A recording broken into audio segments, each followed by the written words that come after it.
所谓千人千面，世上所有的人面容都不相同，从性别上有男女之分，从年龄上有老少之分，从五官长相上更有凹凸大小、疏密长短之分。即使同一个人，都有因时因地、喜怒动静的神情变化。要生动画出一个人的形貌神采，极不容易。头像速写必须要掌握对象头部的特征、五官的比例、位置与组合关系，尤其要在短时间内画出一幅头像速写，并且与模特儿相像，势必要累积相当的功力才能做到。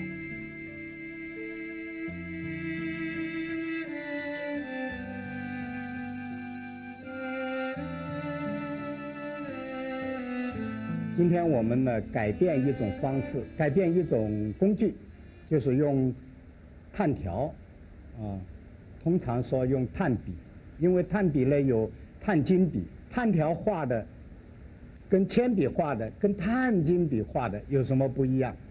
我们边画的时候来边讲。打轮廓的方式都是一样的，可以说，先呢我们要决定你画的这个头。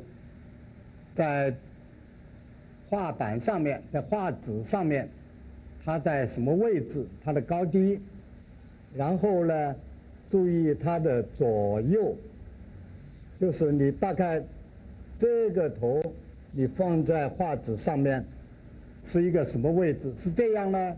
是这样呢？还是这样呢？你要先把它做很好的规划，这个很重要了。没有这个规划，这个头就没有一个规范它的位置。我们在画一个头像的时候，并不是一开始就去画五官，这是脖子的位置，这是头的位置，头开始的时候不是画成曲线。大家看到我用。依然是用这个切线的方式，把这个外轮廓的范围的形状逐步切出来这条线是什么线呢？这个是下颌骨整个头的它的宽跟长的特征。我们现在画的这个模特儿，这个女孩子我们会看得到，她颧骨比较宽，但是她头型是比较长的。我这里画了一条线，这条线呢，我们观察对象这个是几乎是眼睛的位置，眼睛的位置通常在头顶和下巴的中间。然后呢，我这里做了一个线，这个线呢是颧骨和另外那边的左颧骨，我们把这里连起来看，这是一个平面。然后到了从这个颧骨到耳朵这边它是属于另外的一个面。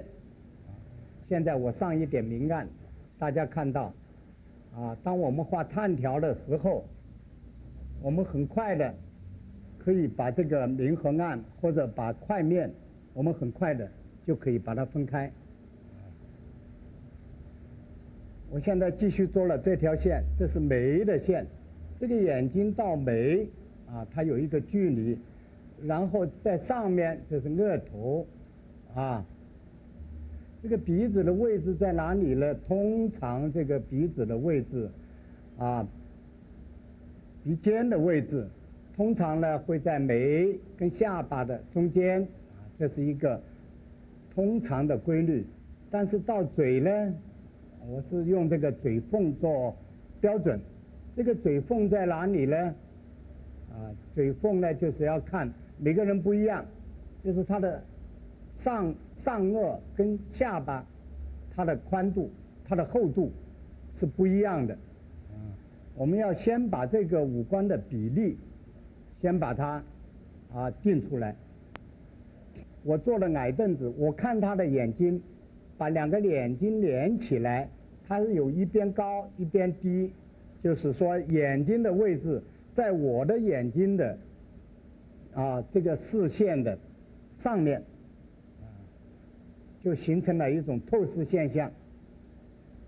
我们看到的这个额头呢有这个眉骨这是眉骨骨头，这里形成眉弓，所以呢这个额头的头顶的部分，额的部分在这里，这是眉弓的地方。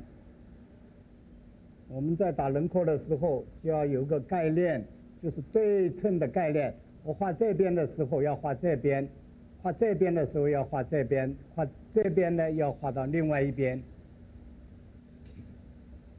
这个鼻子每个人的五官呢，不仅是说他的骨头有特征，我先说了颧骨的特征整个头型是比较偏长的这个特征，然后就是五官的特征。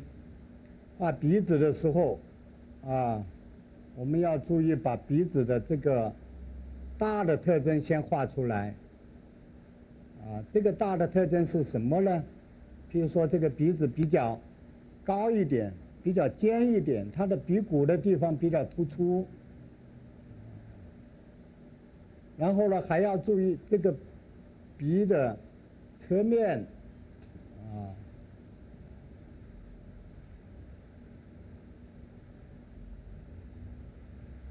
我把这个侧面用一个灰色来表示一下然后我把暗部画出来。这是这个鼻子的基本特征鼻子的特征它是一个三角形，大家来看到它是这样的一个三角形。然后我们做的第一点，我们会看到这个底部我们会看到这个侧面它的灰颜色，这个就是鼻子的基本形状。画上去以后也要做一个检查。画到嘴的时候呢要跟这个眼睛跟这个鼻子来比较这个嘴的宽度就是这个嘴角应该是在哪里，这两个嘴角的这个高低要跟鼻子要跟眼睛它的透视一致。大家看到这个轮廓慢慢就出来了。现在打轮廓不是勾一个框框，是一个体积的概念这里边有没有框框？有框框，就是外边来看它是框框它是一个外轮廓但是呢里边也有东西外边我们常常可以用轮廓的这个表述方式，但是在里边的这个部分呢，我们可以说是结构或者说框架所以是外轮廓内框架，就是架构，就是结构的意思这样的在抓形的时候，这样的打轮廓才会使得这个画面有立体的感觉。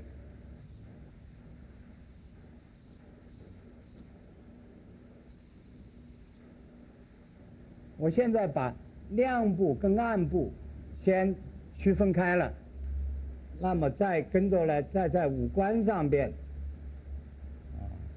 把这个暗部做出来。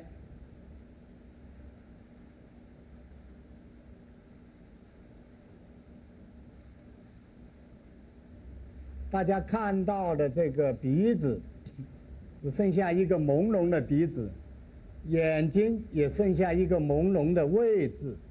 在打轮廓的时候呢我们把比例把它的位置都做得很严格，但是到了上碳粉的时候，我们做的这种严格不见了但是不要怕第一个，刚刚的轮廓是你自己画出来的，不是别人画出来的，所以呢你可以再把它找回来。我们还可以边画边来纠正我现在把这个形呢再抓了一遍，我就要回到什么？回到这个明暗交界的地方来，这个地方现在不画。当我们那些五官画得太具体的时候，因为这个碳粉的关系，到时候就很难画。所以这个时候要把这个调子的部分，把这个明暗交界、明和暗交界的地方，要优先处理。然后把这个暗部先把它统一起来，用纸笔揉开它。这样的话呢，我们慢慢的就会得到一个比较柔和的、调子比较多的明暗交界线。如此，我们就得到了一个明和暗在转折的时候的一个丰富的调子。这个是脸的另外的一边，就是那边的脸和这边的脸现在这边的脸呢显得比较白一点。跟下来了，我们就要把它准确画。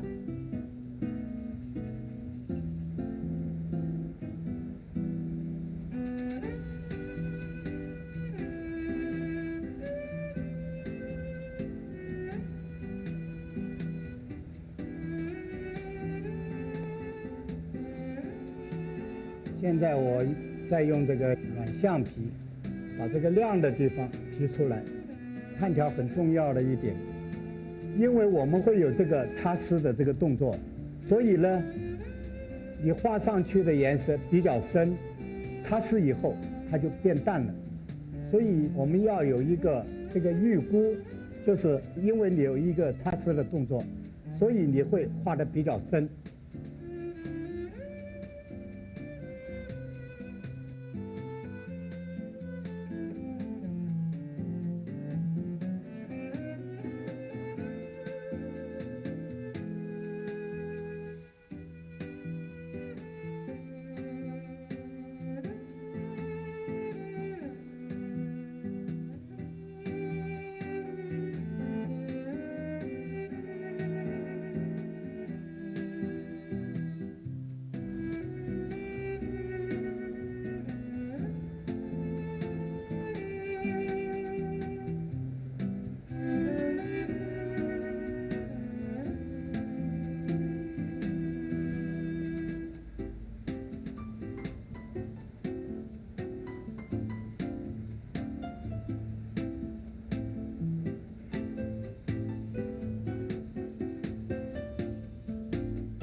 高光在眼珠上面呢，它是很细小的。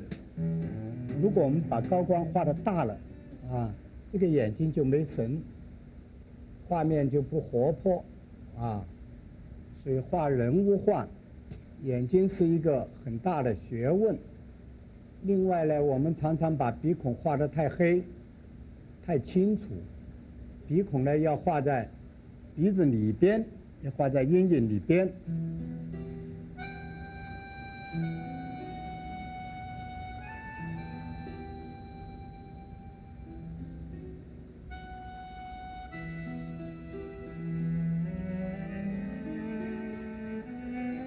好，这样一幅碳条的这个人像的速写，大概的画法就是这样子。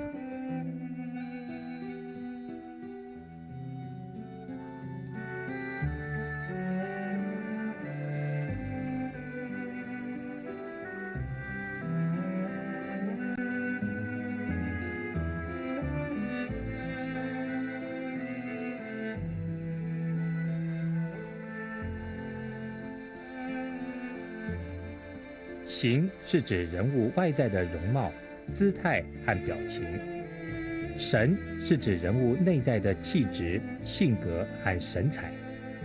在头像素描创作中，只有达到形神兼备，才能称得上是优秀的作品。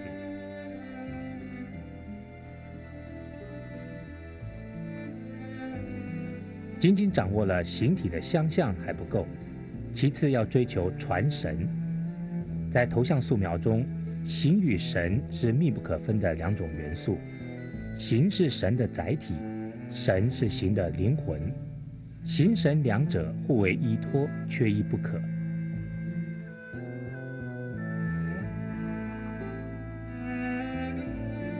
这里的这张画是我保存的学生时代的素描头像，这个叫做彭天富，是我在广东的时候，在美术学院的做学生的时候下乡画的一张速写，大概画半个小时吧，画得很快。这是用宣纸、用碳金笔画的一张速写。这张画呢，也是一张速写，是我前几年到西藏拉萨大昭寺的墙边画的。这个藏族老人非常可爱，他从青海的玉树到拉萨大昭寺来朝拜，我画了他，他还留下这个青海玉树的地址给我，希望我到那儿去看看他，去画画这个青海的藏民。这是非常有趣的一张速写。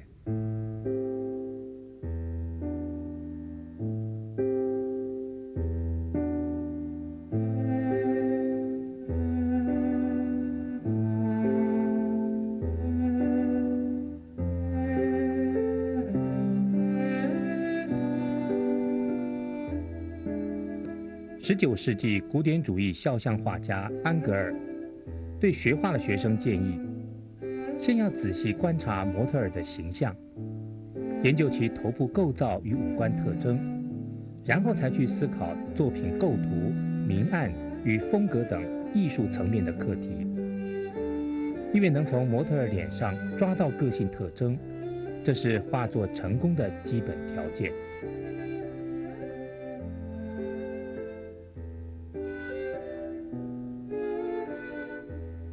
头像素描作品除了必须掌握模特儿外形特征，还要试图了解其性格与心思，捕捉发自模特儿内在的神韵，才能超脱照片的形式，展现出艺术气息。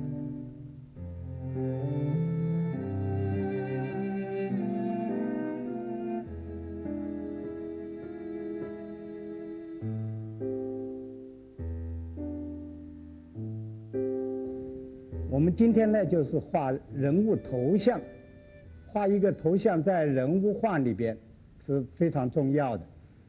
即使我们是在画肖像画，还会把手背景带进去，但是一个人物的头部都是主要的部分。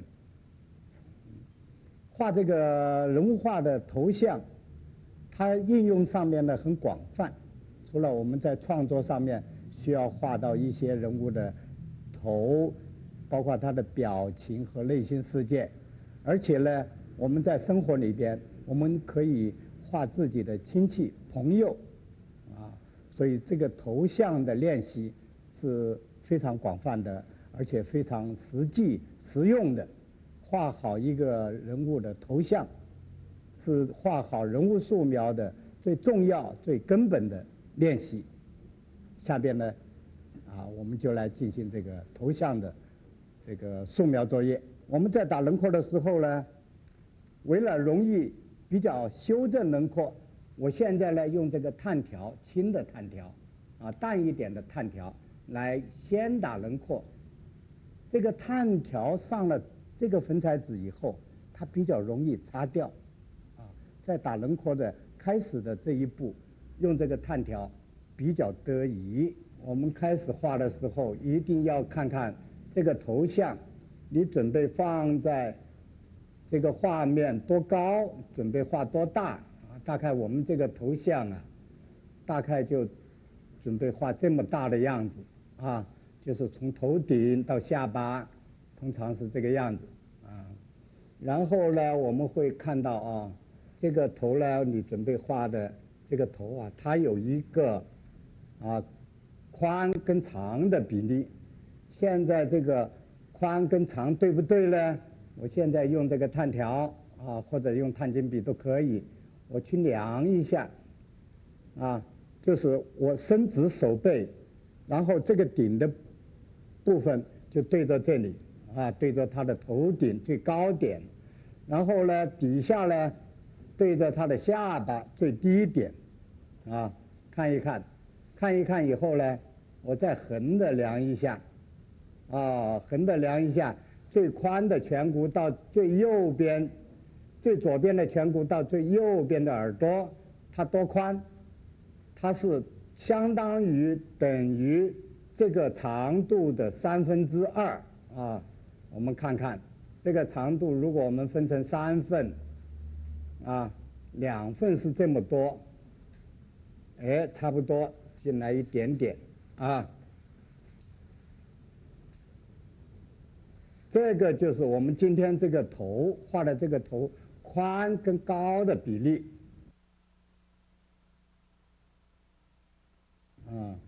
我们画了以后呢，然后呢，我们就大约的把这个头的外形画出来画这个外形的时候轻一点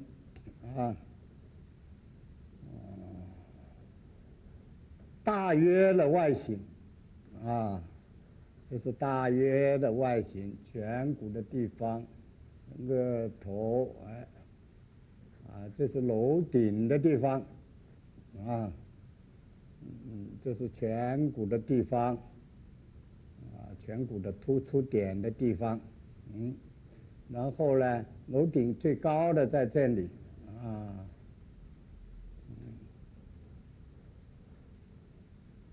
这是后脑勺的地方。我们开始画的时候，线条稍微轻一点，而且线条稍微长一点这个就是这个头的外形。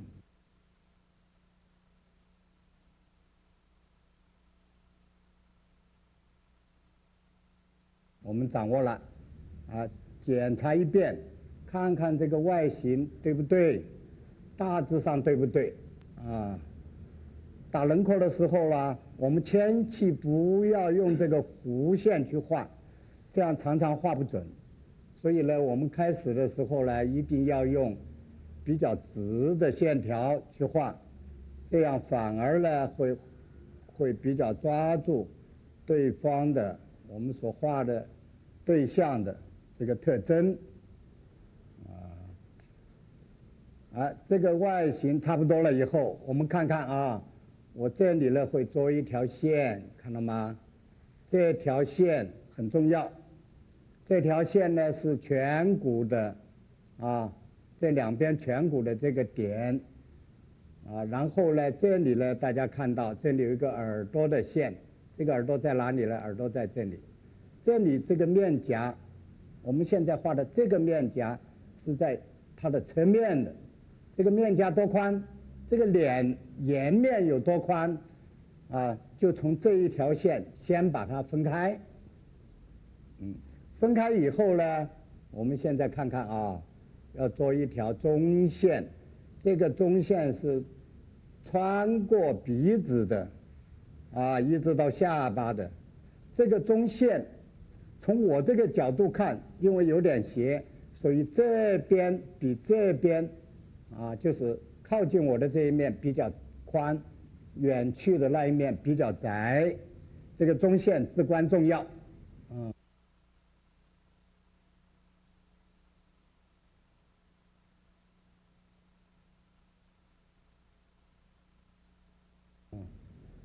中线做了以后，然后呢，我会去找到这个眼睛的线条眼睛的位置，眼睛的位置在哪里呢？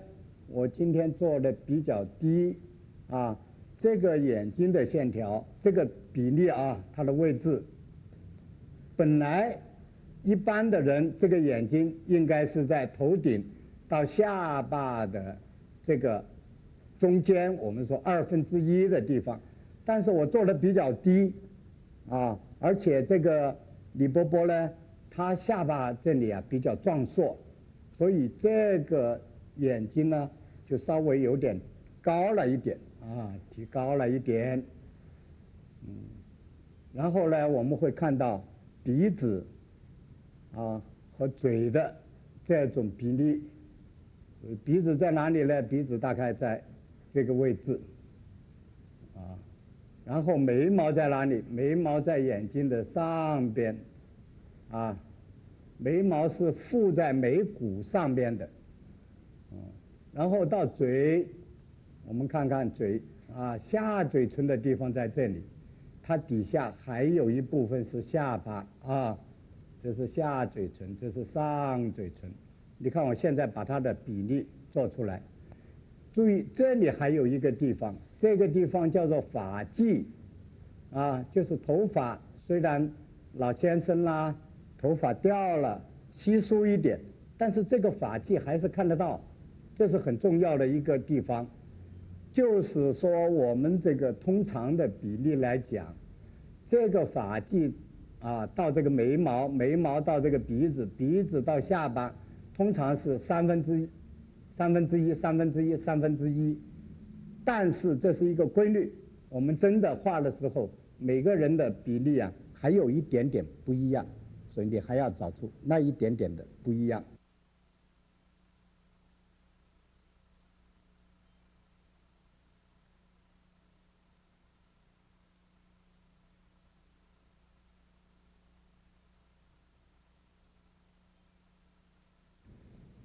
这样的话，比例定好以后呢，我们才能进行到继续下去。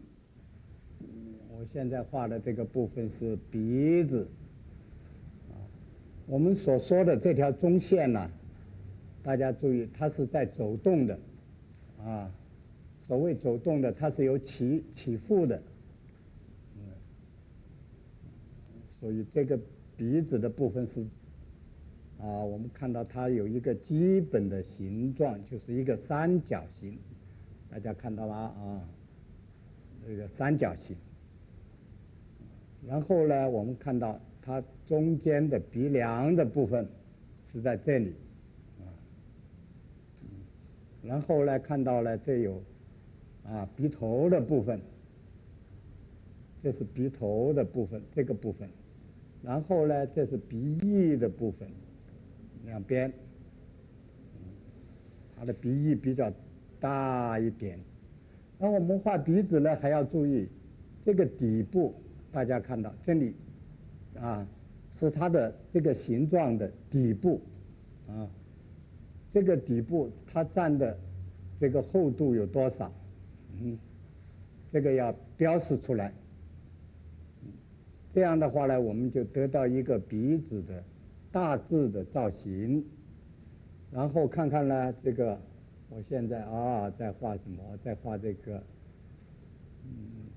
眉骨的底部，这是靠近鼻子的部分。通常这里呢有一个梯形，倒的梯形是这样子，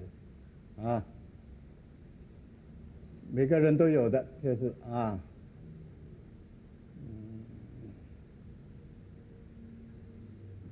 然后来看，这是眉弓，眉骨的眉弓的部分，这边呢也有，眉弓的部分，这是骨头，大家打轮廓的时候没有经过训练呢，常常会做什么呢？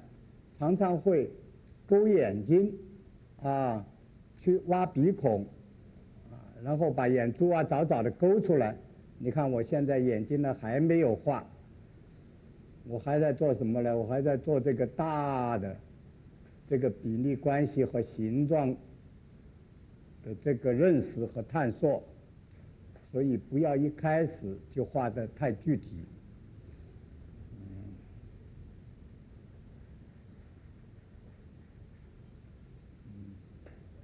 你看这个看到吗？我在做的这个。就是这是上颚，上颚是有立体的这里是一个半圆的，有立体的，所以呢，我会找到它的整个的这个形状，先不要把嘴勾出来，这是下唇的底部，这个才是下巴的地方，啊。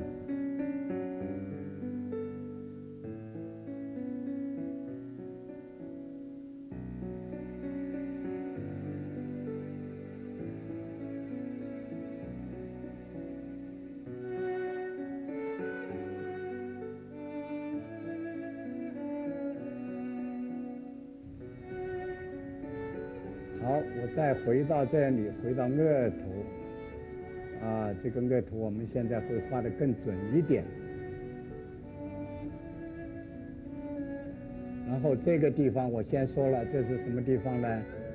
颞骨的啊，这个颞线，这个啊，每个人呢都有自己的额头，到了年纪大一点，这个额头啊会显得缩一点，骨头啊。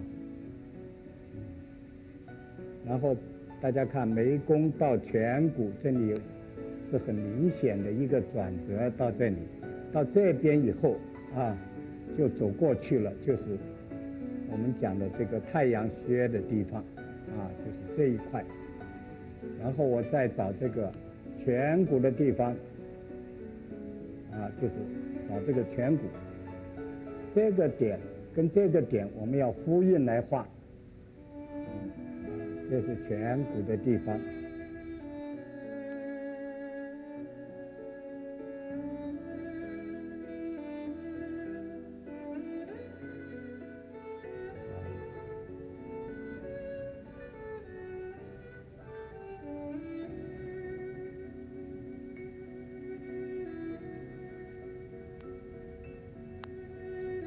这是颧骨，颧骨这里呢还有一个颧弓，我先说了，在哪里？它这边走过去会接到耳朵，啊，我现在要做一下记号，它在这里，然后去检查这个宽度跟这个宽度，啊，顺便把它再明确一点，啊，这个地方好像稍微显得宽了一点点，啊。你看，我们用炭条画的，啊，就比较容易抹掉。这个耳朵呢，就要开始这个距离啊，要进来一点了。我们画耳朵的时候啊，要注意这个耳朵延伸过来，它跟这个眉骨、跟眼睛、跟鼻翼、鼻子的这个关系。啊，它跟这里呢几乎是平的，所以在这里。然后上面呢，它在哪里呢？上面呢，它跟这个眼睛几乎是平的，啊，哎，这样我们就会得到这个耳朵的长短、高低啊这个位置。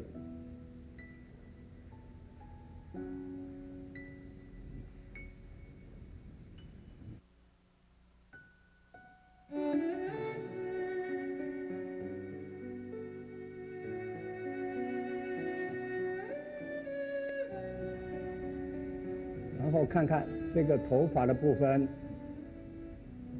头的这个部分我们要重新来画一画。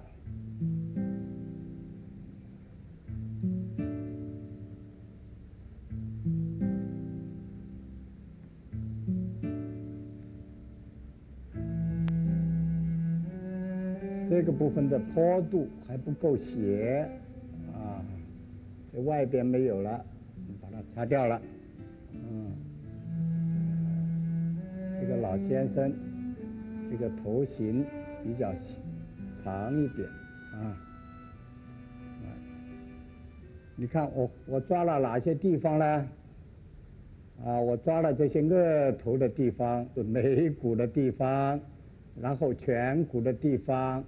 啊，然后下巴骨，啊，这个在阴影里边呢，这个下颌角这个地方，啊，去抓这些地方，然后呢，注意它的对称和透视。现在我做的比较低，老先生做的比较高，啊，他的眉毛显示出来这里有一些斜度。就是他比我的眼睛会高一点，但是他的两个眼睛呢稍微有一点右眼高一点，所以这里显得是平的，不是这样斜的。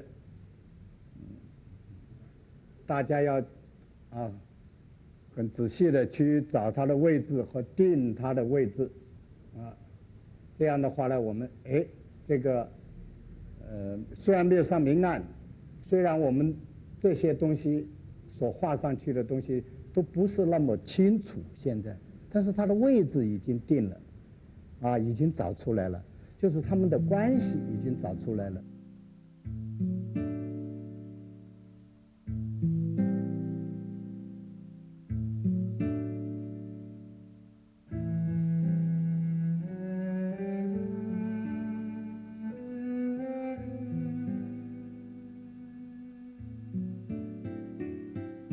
下一步呢，我们就可以把它画得比较具体一点。好，我们继续继续从哪里开始？还是从这个鼻子开始为什么呢？因为鼻子是在我们这个人的颜面上面，它就好像是一个房子的中间的那个脊梁所以你把这个东西抓住了、抓准了，其他的东西就可以跟它来比较。你看，我们从这个鼻子开始，它的这个鼻子这个靠近这个额头的地方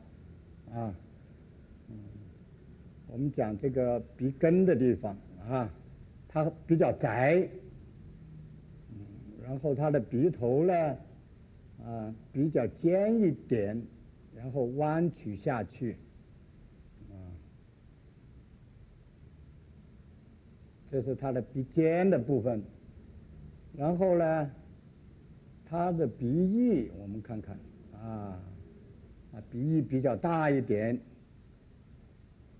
这个是什么意思呢？这个是通常是什么？是明和暗交界的地方，大家注意了这是明和暗交界的地方。我顺便的把它找出来，因为这个找出来对于我们去表现形体有帮助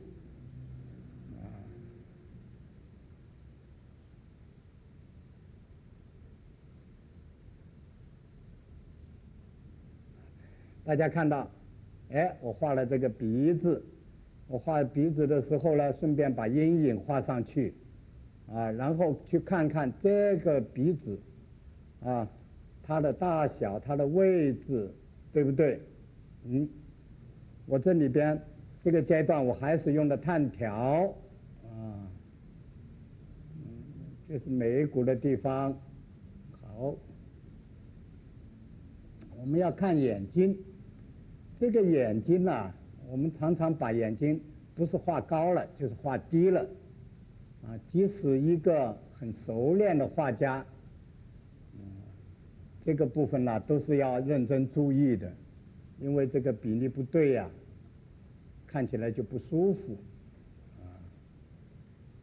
你看这是眼睛，大家看我画眼睛会注意到什么呢？整个眼睛的形状而不是一开始就去画眼珠。我是画整个的眼睛它的形状，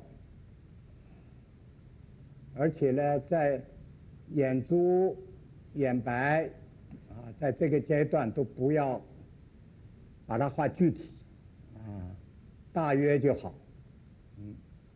然后呢，我再画嘴唇。画嘴的时候注意，它嘴你看上唇它有一个人中，人中找到以后，这两边呢它就向两边倾斜了大家看到吗？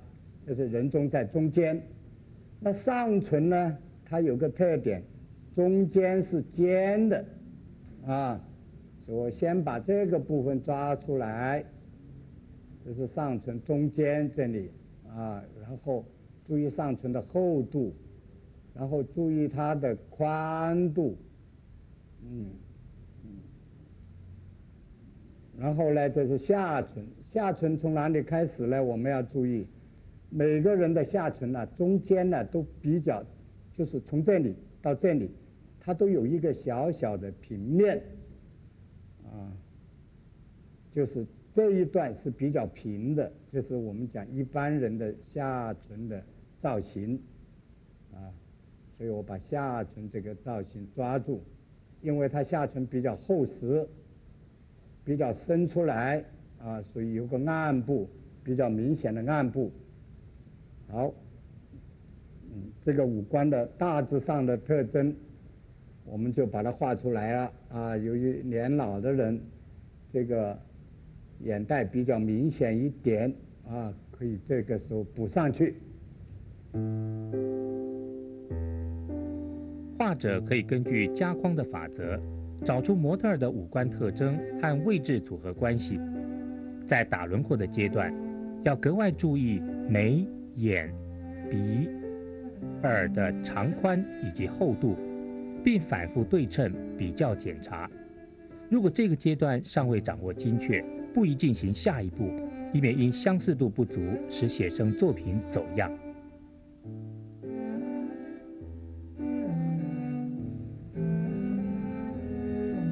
还有呢，我们在画这个人像素描的时候啊，不要一开始去画这些皱纹，这是一般人容易犯的，啊，总是觉得那个皱一看就看得皱纹很清楚，皱纹不是那么清楚的，而且也不是这个时间、这个阶段去画的，啊，尽量的不要去画皱纹。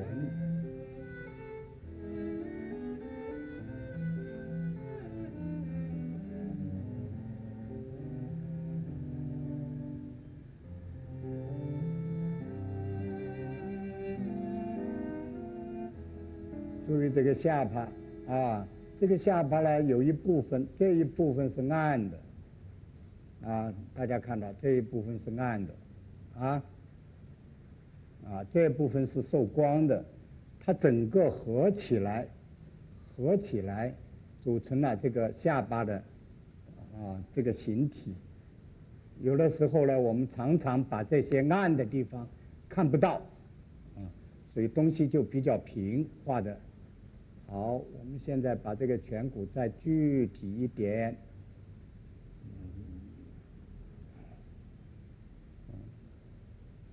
即使画到现在，大家看到我并没有大量的使用明暗的办法，在下一步我才会逐步的运用到明暗。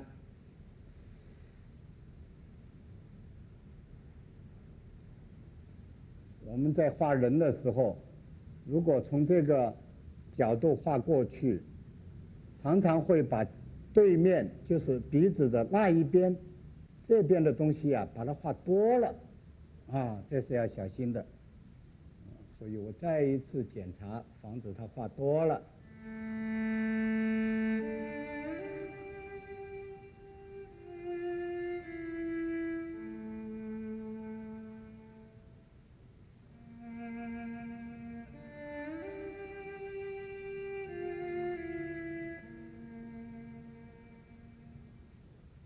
大家看到我起稿的特点，就是我经常会画这边就画这边相对称的这边，我画这边的鼻翼就会画这边的鼻翼，画左边的眉骨就画右边的眉骨，画这边的嘴角，它的右嘴角就会画左边的嘴角，同样的，像这个下巴我们看得到的地方，就是要对称的去画。去检查它们的位置宽窄，你这样画的东西才会有对称的感觉，而且包含了透视的对称。什么透视呢？就是这边的脸靠我们近，我们看的比较多，那边比较少；这边看的比较多，那边比较少。除了这个，它是一种这种我们讲方块的。我这里画一个方块，大家看到吗？这个方块，比如说这个中线的，如果我们做条中线，我们发现这边跟那边，这两边是不一样的，所以人头也是这样。那加上人头呢，还有，它是有体积的，这个头部是这样的圆的，它是有这个弧度的，所以呢，这个面呢比这边的这个面呢，就要显得这边宽一点，这边窄一点，这都是一种透视现象我再来检查一次，这个中线是怎么样移动的，看到吗？这个中线到这里弯出来，再进来，再到这里，然后再下唇，然后再到下巴，这个是中线，这个中线开始的时候我们会做一条线，但是跟着下去，这个中线是在，因为角度不一样，不是在正面画它，所以由于五官有高有低，这个中线也就有高有低，就是这个鼻子最高点就是最出去的，最靠近画面左边的，这个地方如果我们不对，比如说我们把鼻子画到这边，这个鼻子就不挺了，就挺不出去了，所以就形状就不对了。这样的话呢，我们看到我们大的轮廓出来了，大家会看到我有一个什么特点？我除了这个鼻子下唇这里的暗部我稍微画了以外，基本上这个阶段是不投明暗的。第二个呢，就是我把这些大的形状的块状找到了，就是一块一块的块状。你把这些块状的大小、形状、宽和窄、长和短、高和低这些位置，还有它的斜度，你都找到了，这个东西就体积的形状你就找到了。然后注意我画这个的时候，我没有从头到尾勾一条这样的线，大家看到吗？我不是这样的，为什么呢？因为这个颧骨在前边，这个下巴在前边，这个下颌角这里它在后边，这边也是，这个眉和眼袋在这里，看到吗？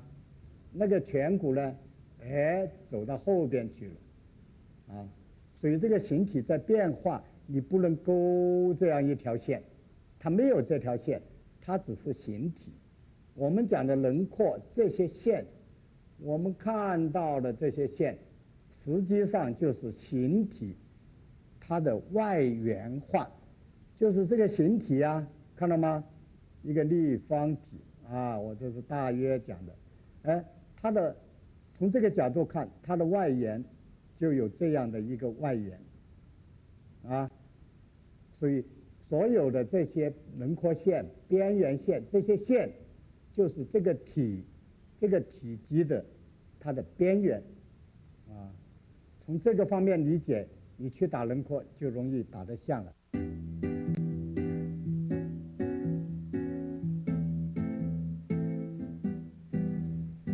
我现在呢，再回过头来调整一下这些比例我看了以后呢，发现这个还要再提高一些，眼睛的位置还要再改动一下，还要再上升一点。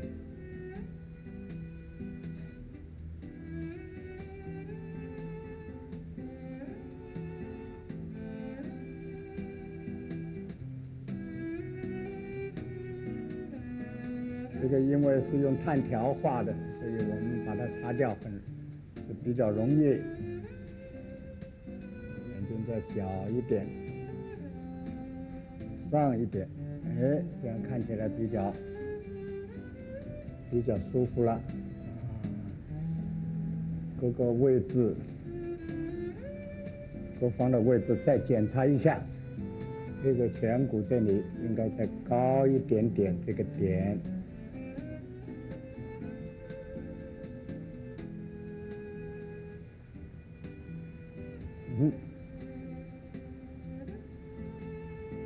这个暗影到上唇的这个距离大了一点，这个上唇还要再提高。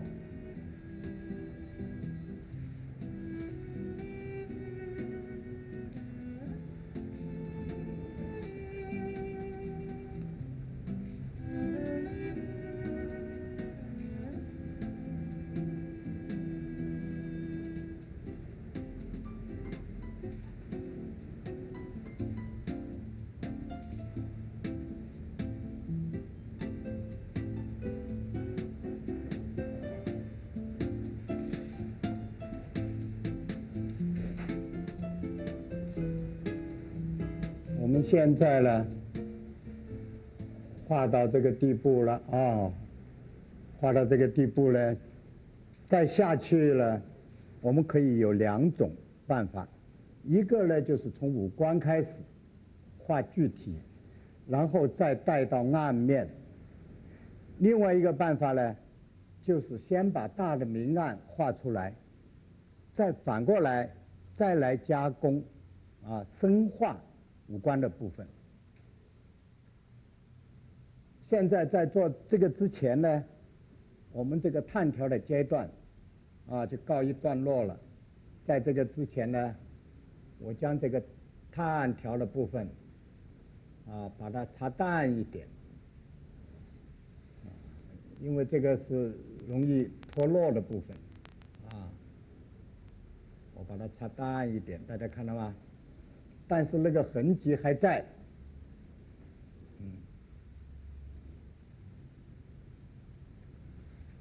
大家看到我是用手在擦，如果用纸巾擦，会擦得更淡一点，让它依稀的轮廓保留在上面。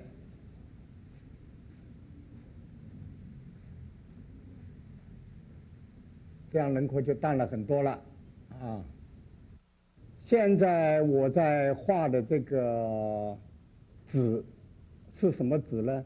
现在这个纸是粉彩纸，粉彩纸的背面它比较平滑它比较平滑，用来画这个素描的头像。而且我今天呢是用什么呢？是用碳金笔用碳金笔来画。碳金笔就是这种工具，碳金笔它跟铅笔不一样，它比铅笔要深画的要黑，然后我们配合纸巾、纸笔，它的调子呢会更丰富当然它跟铅笔比有个什么特点呢？这个碳金笔跟铅笔有什么不一样呢？当然我先说了，它比较深调子画出来比较多样，比较丰富。另外呢，它画上去不容易被橡皮擦起来。由于这样，我们在打轮廓的时候呢，就要比较小心。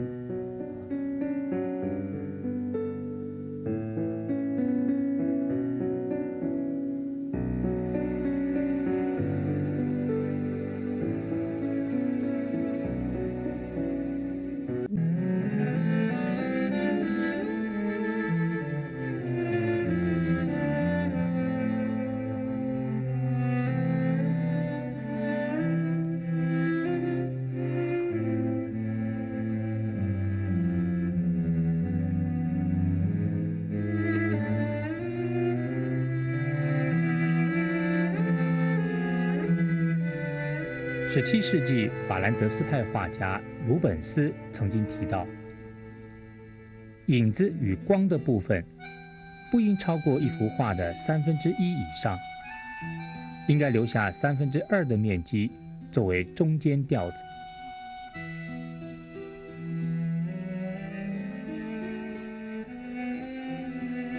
所谓中间调子，就是冷暖色交错的复杂色彩。打轮廓，建立头像素描的骨架，暗部加深，让五官产生立体感。中间调子，则丰富了画面的艺术趣味。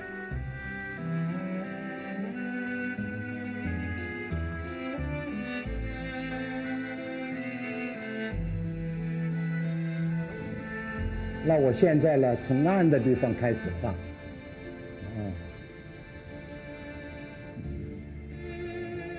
我先抓的暗的地方呢，是明暗交界的地方。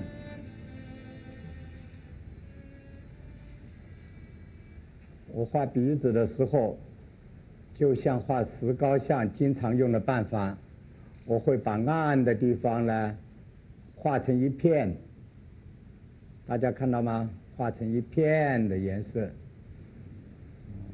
如果我们没有经过训练，一般的人画画的时候常犯的毛病，就是把鼻孔先画出来，那是不正确的。你看，我是先把暗的地方整块的画起来，连影子、连阴影一起画，而且开始不要画得过深了，因为这是碳晶笔，这个画下去以后用橡皮比较难把它再插起来。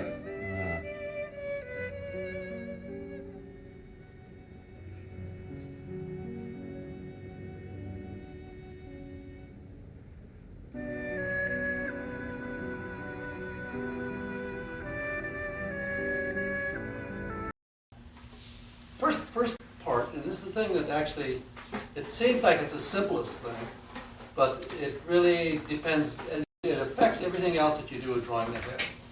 Okay. We start out, everybody does sort of this thing for the head. Okay. Yeah.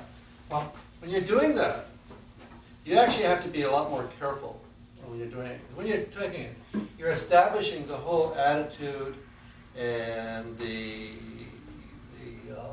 how can I say, the attitude, the direction of the head. Okay. In other words, we have to be very, very careful of taking and being, how we do this. Dan, you want to move the camera in closer? Okay. Now, when I first start out, when I'm doing this, instead of just taking and knocking in a line, I'm actually thinking about where the top of the head is. I'm thinking about where the chin is. And then I'm coming in and actually very carefully taking and establishing this line here. So regardless of which way the head is going, you're always making a quick assessment of the angle that you're dealing with. Okay.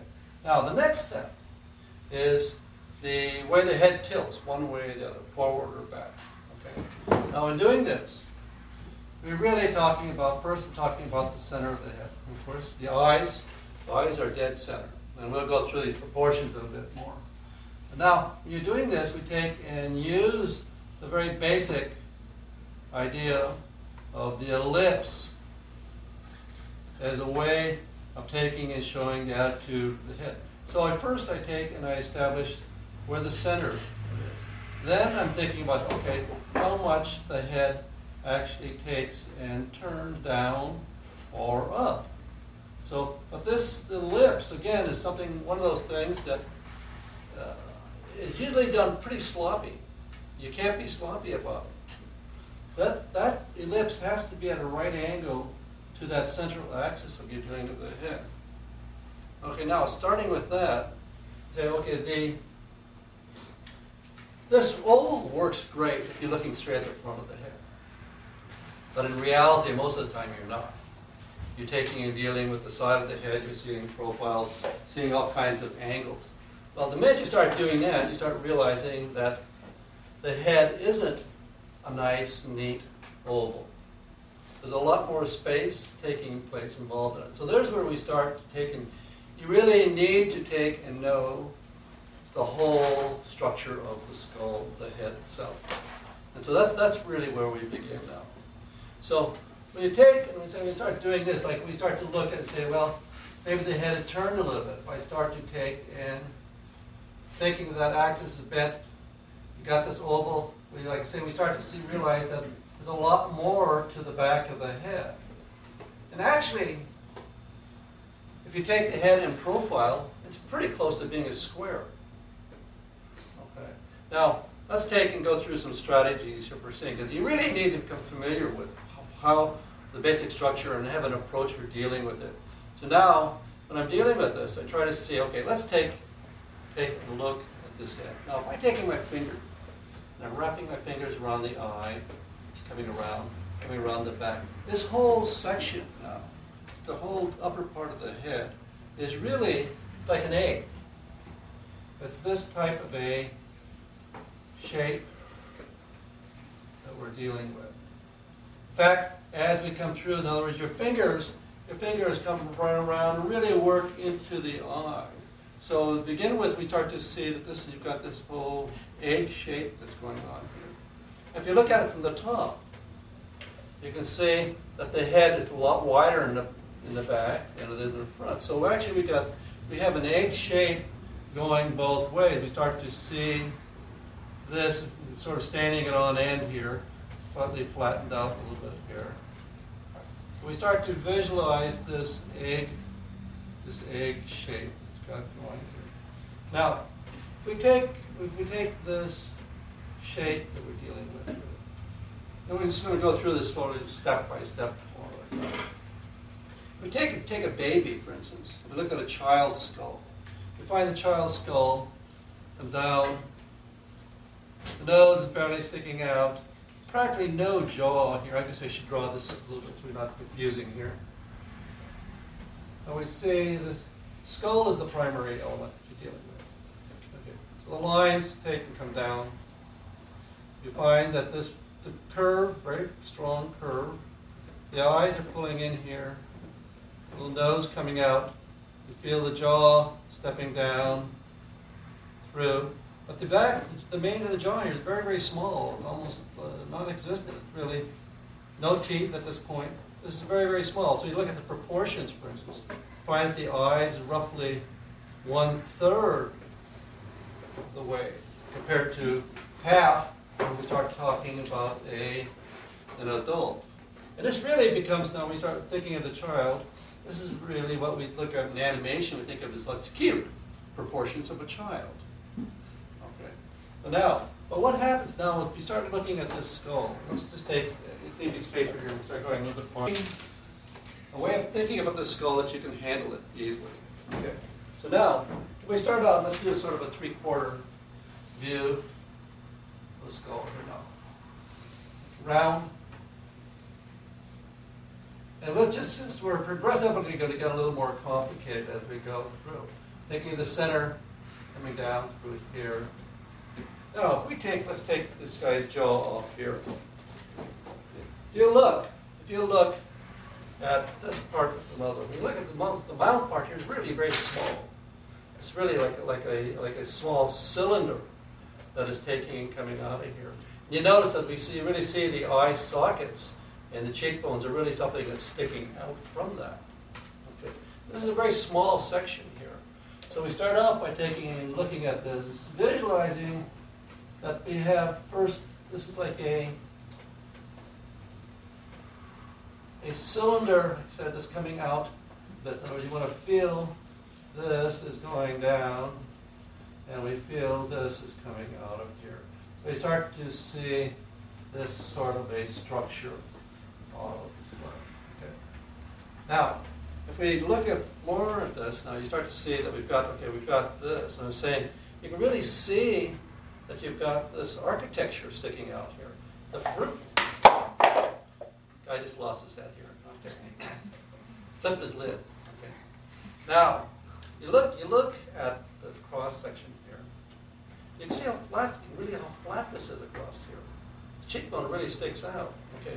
So this is where the next step, and we start to visualize that we have, this is really an architecture. It's a apparatus. We come across, we start saying, well, we got the eyebrows, the eye socket, and these are elements now that are pulling out through here. So we're visualizing this as something that's pulling away from, it's like scaffolding. That's pulling away from, and you can see this is hollow back in here like this. This is pulling out. The eye socket's in here. I'm not dealing with the nose or anything now. I'm just talking about feeling this cheekbones taking and coming out. This comes out and goes over and attaches to this. So you have a definite corner here. This is coming over and fitting into this. So it's a real superstructure that's coming out. So we really see this front plane here. It's flat, got a definite corner here. And actually the corner of the eye socket at this point, this starts to take and come out. Now, this really comes down to the critical part. These points are the equivalent of taking, and like for instance, if you're drawing a box, and for those of you who are in animation or any artists who are taking in drawing from imagination and trying to do three-dimensional drawing, has to know where the corners of form are. And when you can't draw a box, if you can't establish where the corners of the box are. That's what we're starting to do now. We're taking and establishing where are the corners, where are the changes in the direction of the surface that you're drawing. And that's the critical part, because drawing really is taking and showing the change in the direction of the surface. That's the main critical part that you're dealing with.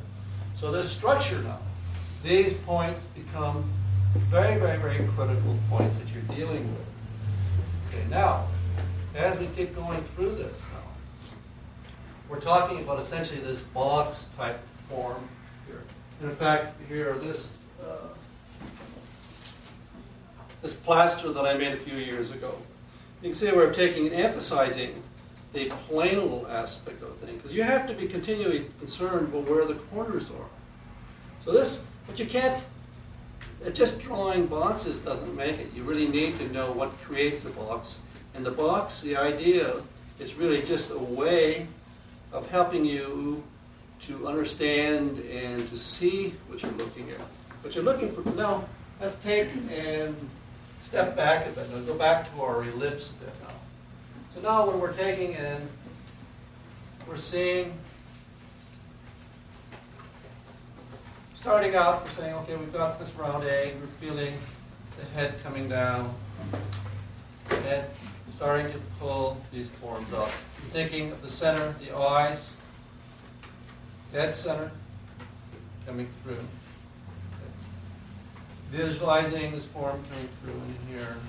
Now, the eyebrow, this brown line here. Now, this is something that you really have to just learn to take and be able to see. Okay. It's not, we're not going to say it's 1/6 or 1/5 or whatever. The eyes are in the center and the eyebrows are above it. And that's going to vary a little bit, okay? With actually any proportions you're talking about are they're general averages. What you have to learn to do is to take and develop a standard for seeing things. Okay, so we start out looking for this line here. The bottom of the nose now, for instance, is halfway between the eyebrow and the bottom of the chin. Okay. The bottom of the lower lip is not the line of the mouth now, but the bottom of the lower lip is halfway between the nose and the chin. So this is a half, this is a half, and this is a half. So all I'm doing is breaking things in half. It's an easy way of taking and dealing with it. Simplifies the process, okay? Now, when we start talking about these large planes, we've got our proportions here now. We take and start to see, like say we start off with that oval. If I'm drawing a three-quarter view, I know that I have to add to the back of the skull. I need to add through here. Start thinking of the center. So I'm taking and looking for those corners. And actually what we do is we take and we start to see a plane now that takes place. So we start to see large major breakups. See the eye socket, for instance, is stepping back, cheekbone coming through, and we start to see the chin coming down through to here. Okay. Center, the head, this is stepping down. Okay. Now, corners, we're talking about, let me get my lid here. Okay. The corners corners, we're talking about this point here. Okay. Talked about the corners of the eye socket. Okay. Now we're talking about the cheek here. Let me take and do this now in profile. We're seeing real down. Except the head in profile is practically a square. And so that's actually a good place to start. Eyes are in the center. Your brow line. Bottom of the nose. Chin halfway here. Okay, bottom lip. Eye socket goes back and here. Now, when you're doing this, now this is where it comes back to understanding the basic structure of the head. That as I was drawing that first starting out now, we were drawing that, thinking of the skull itself. You can see how the line of the eye socket really goes in. And this is a major problem that students often have, getting the eye socket going back in far enough. Now, it's also important to know now, notice, and this plaster shows it probably more clearly, if you look, that the forehead is not a straight line. This is a curved surface that you're dealing with. So that when we look at it in profile, you see that the corner here is not out here on this edge here. It's back here, down around the side. Okay. So we have to look then, as we're doing this now, so that the corner of the eye socket is over here, not out on the end. Now, when I was taking and drawing this plane here, okay, so now we can take and start to see, okay, this surface, taking and doing something like that. Now, I'm not drawing a perfect circle. This is a arc here. And that arc actually now encompasses the corner of the eye socket and the corner of the cheekbone. So we're talking these points here and here. Okay. The eye socket steps back farther. Okay, dealing with a plane that's going back farther. So we've got these corners that we're taking and working. Now, we start going past this. We've got this rough form going through here, going in, coming out, going back down. Okay. Now, if you look, let's get our jaw back on here. If you look at the head,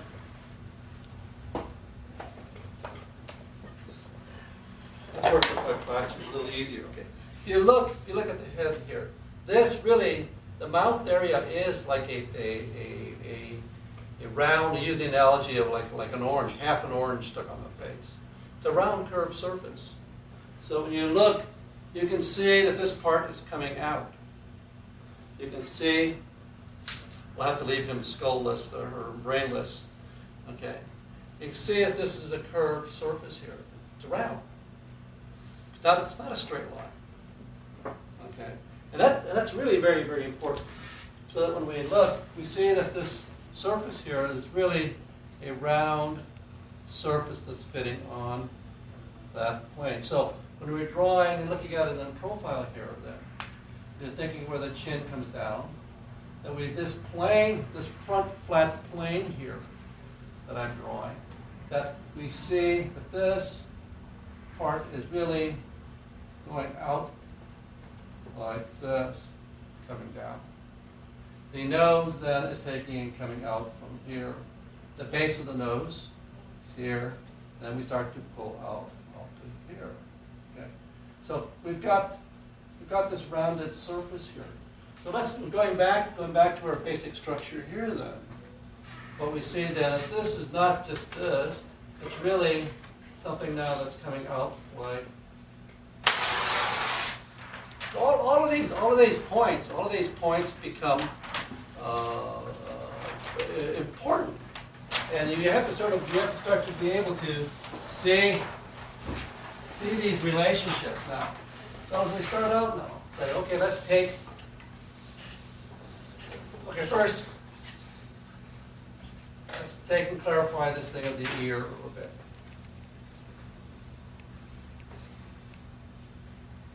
Okay, we've got the shape head.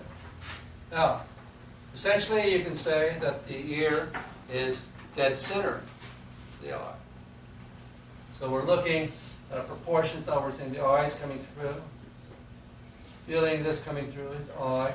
Then we could take that to establish chin. This line here will take and give us the eye, or the ear. And then the brow line, we start to see coming through. Bottom of the nose, halfway. Bottom of the lower lip, mouth. This line is going to take and work through here.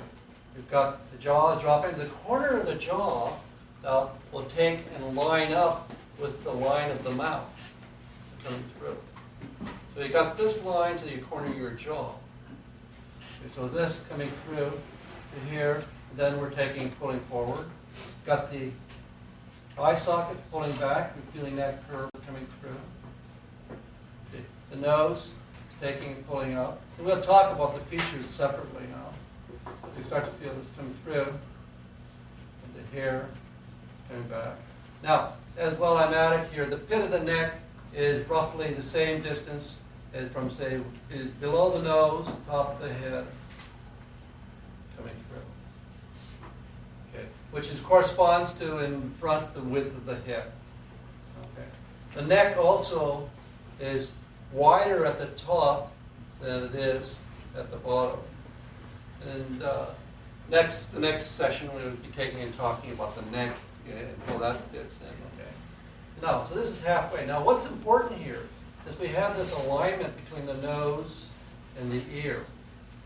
Okay. Is that this becomes a way of helping you to see actually how the head is oriented. We started out by taking and talking about saying, okay, you look at the head at the top, and through, bottom, volume, okay, and finding the eyes, okay.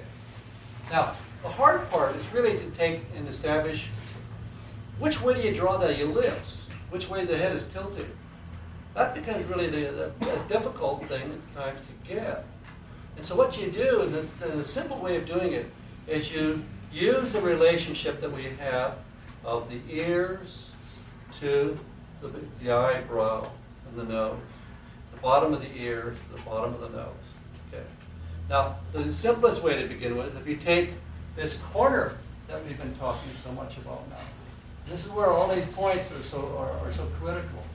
If we take the corner of the eye socket here, okay, when a person is looking straight at you,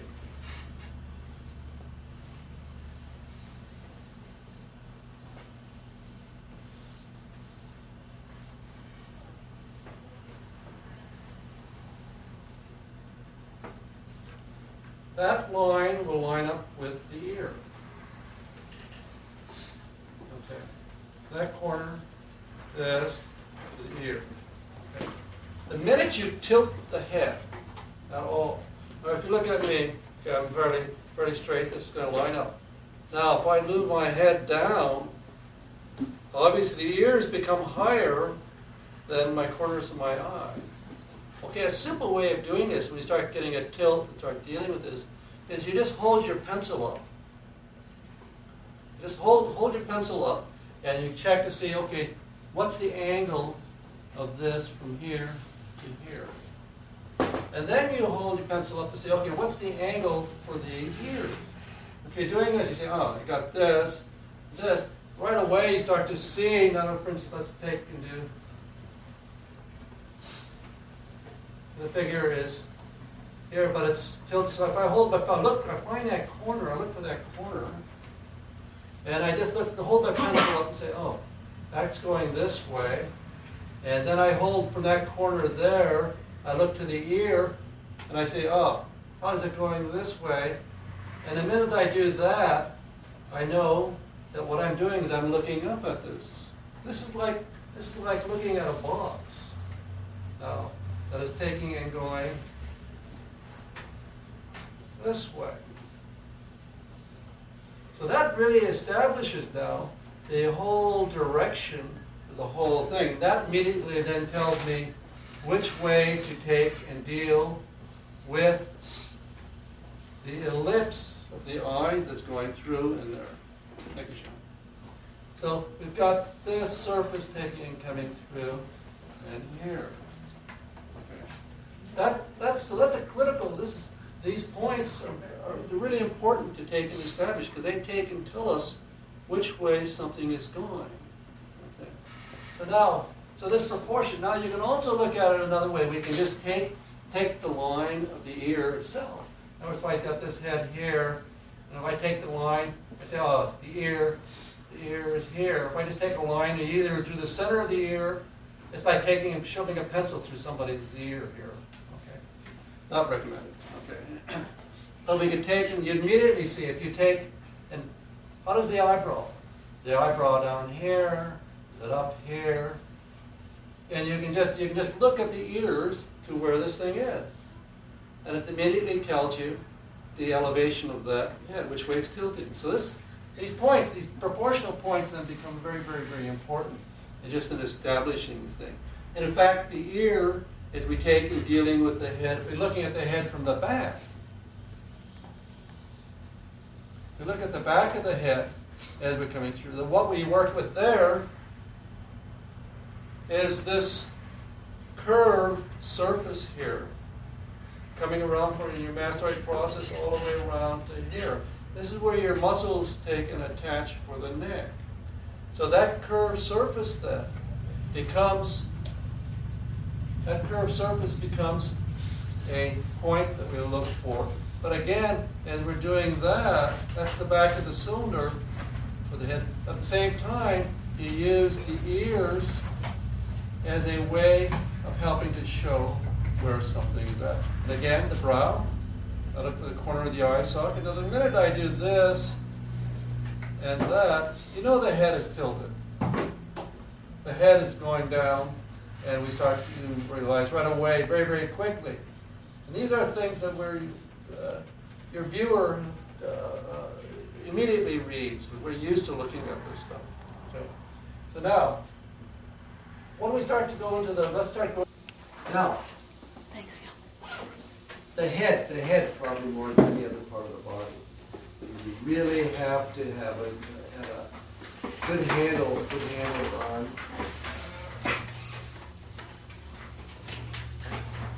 on the bony structure. This is where we begin. Now, I used to take and talk about the skull sort of like being an egg. It really is sort of more like an eggplant that's maybe been sitting on the shelf a little too long. Okay? But the idea is you got to visualize.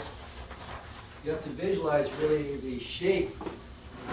So if you look at it in profile here, it really is sort of an egg shape.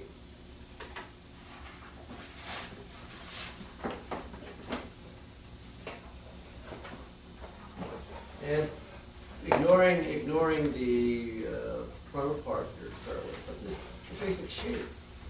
And if you look at it from the top, even that gives us a bit of an egg shape. Of course, standing on the point. But it's important to notice that it's also wider at the back. When we talked about this last week when we were dealing with proportion. The front is narrower, the back is wider. And that comes through pretty clear. Now, the part that seems to be difficult is, and this is really a lot of times confused because the appearances are different. Now, when we look at somebody's forehead, we have a tendency to think, well, it's flat across here. It's not flat. It's not even close to being flat. And if you look at this, you can see how the pencil really, the space between where the corners of the eye socket are and to where the center is. So there's a big change in here.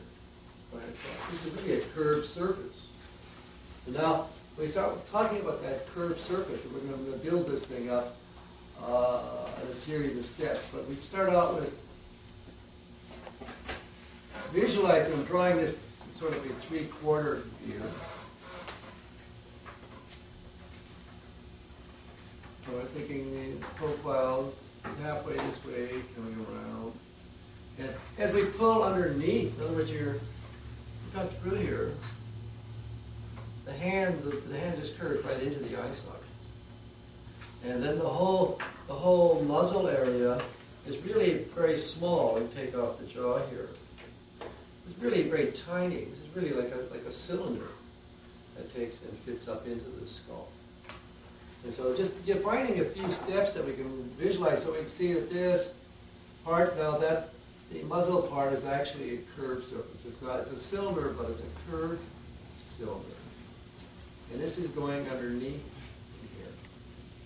Now I'm going to come back and draw into this a bit more. Now,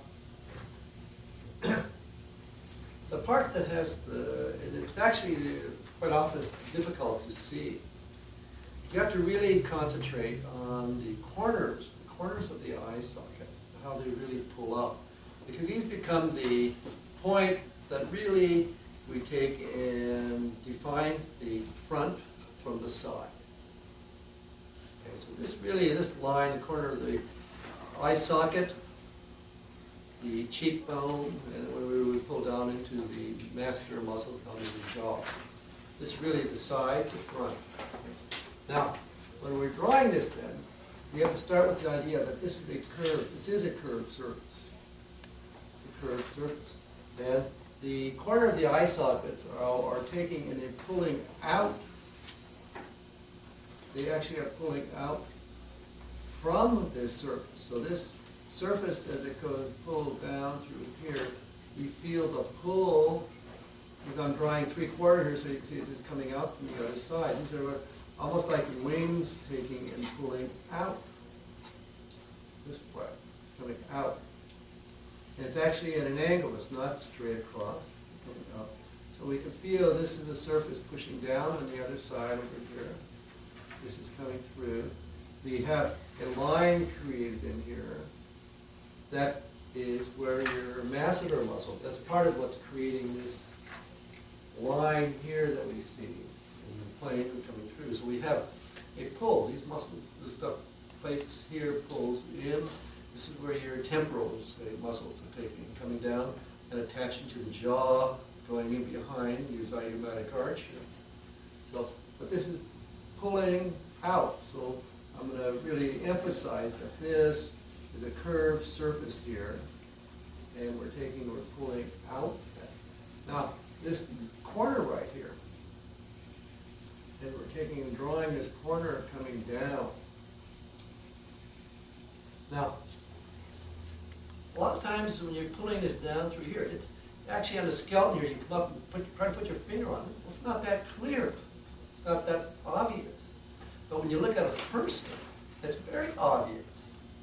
You know, I can take and start to turn this in such a way that we get it. You can see there's a light hitting the side here.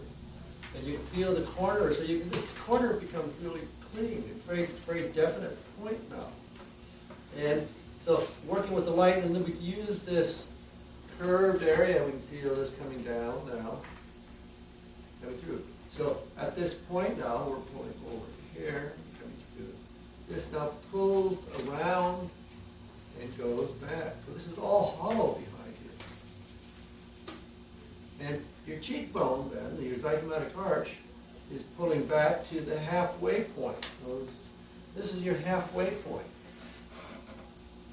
So as you're coming back, going around, you feel this is the halfway point. Notice this is a diagonal too. It's not a straight line. This is a diagonal line coming up. And that's what often we see, the shape that we see taking and coming through. We feel this line. So as they're coming down and starting to see this. Now, here again, it's not quite so obvious. But we actually have a very clear-cut corner. On the top, this is very curved. You see, this is a curve going through here. But when we take and look at the line of the cheekbone here, across the front, it's really quite straight. And you can see by just the way I'm drawing, we have the line here, the pencil, you can see how the mouth really sticks out. So now we can feel this is pulling out through here. We're coming across. The eye socket now is coming over to this point here. This is a plane that's going down. Corner coming through. You have a definite corner coming through. And this is coming over and fitting into this whole muzzle area. You can see where it blends in and pulls through into this whole section here. So now, as this comes across into this,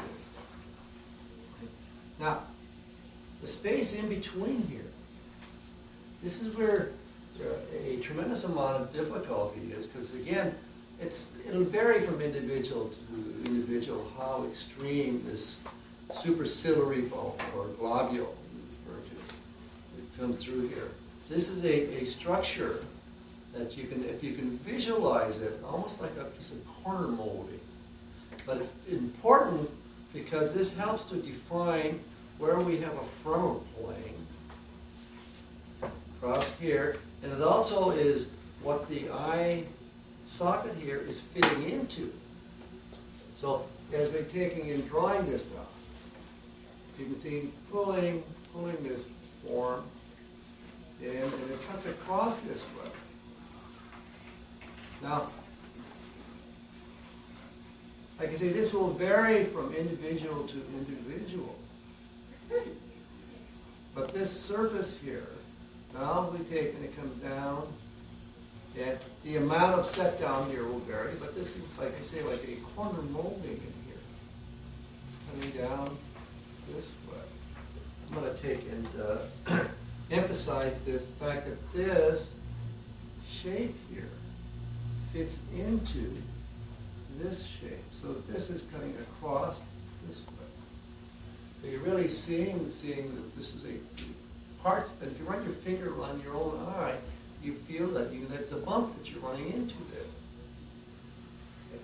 So we've got this corner getting in, we've got this point through in here. Now, notice that on this side over here, this is sticking out now. This is overlapping. This is an overlapping point through here. Now, when we start coming down into the nose, it fits into the nose. Or the nose fits into it, I should say. Okay? And that this area in here really causes a lot of difficulties in the drawing, because there's a couple of planes that aren't quite so obvious, but we see them, and it confuses where the actual nose is taking and attaching. So as we come through in here, okay, the nose now is coming out here. This pulls out. And now at this point, the base of the nose is along this plane that's going back through here. In other words, if I take and simplify this right here, what we see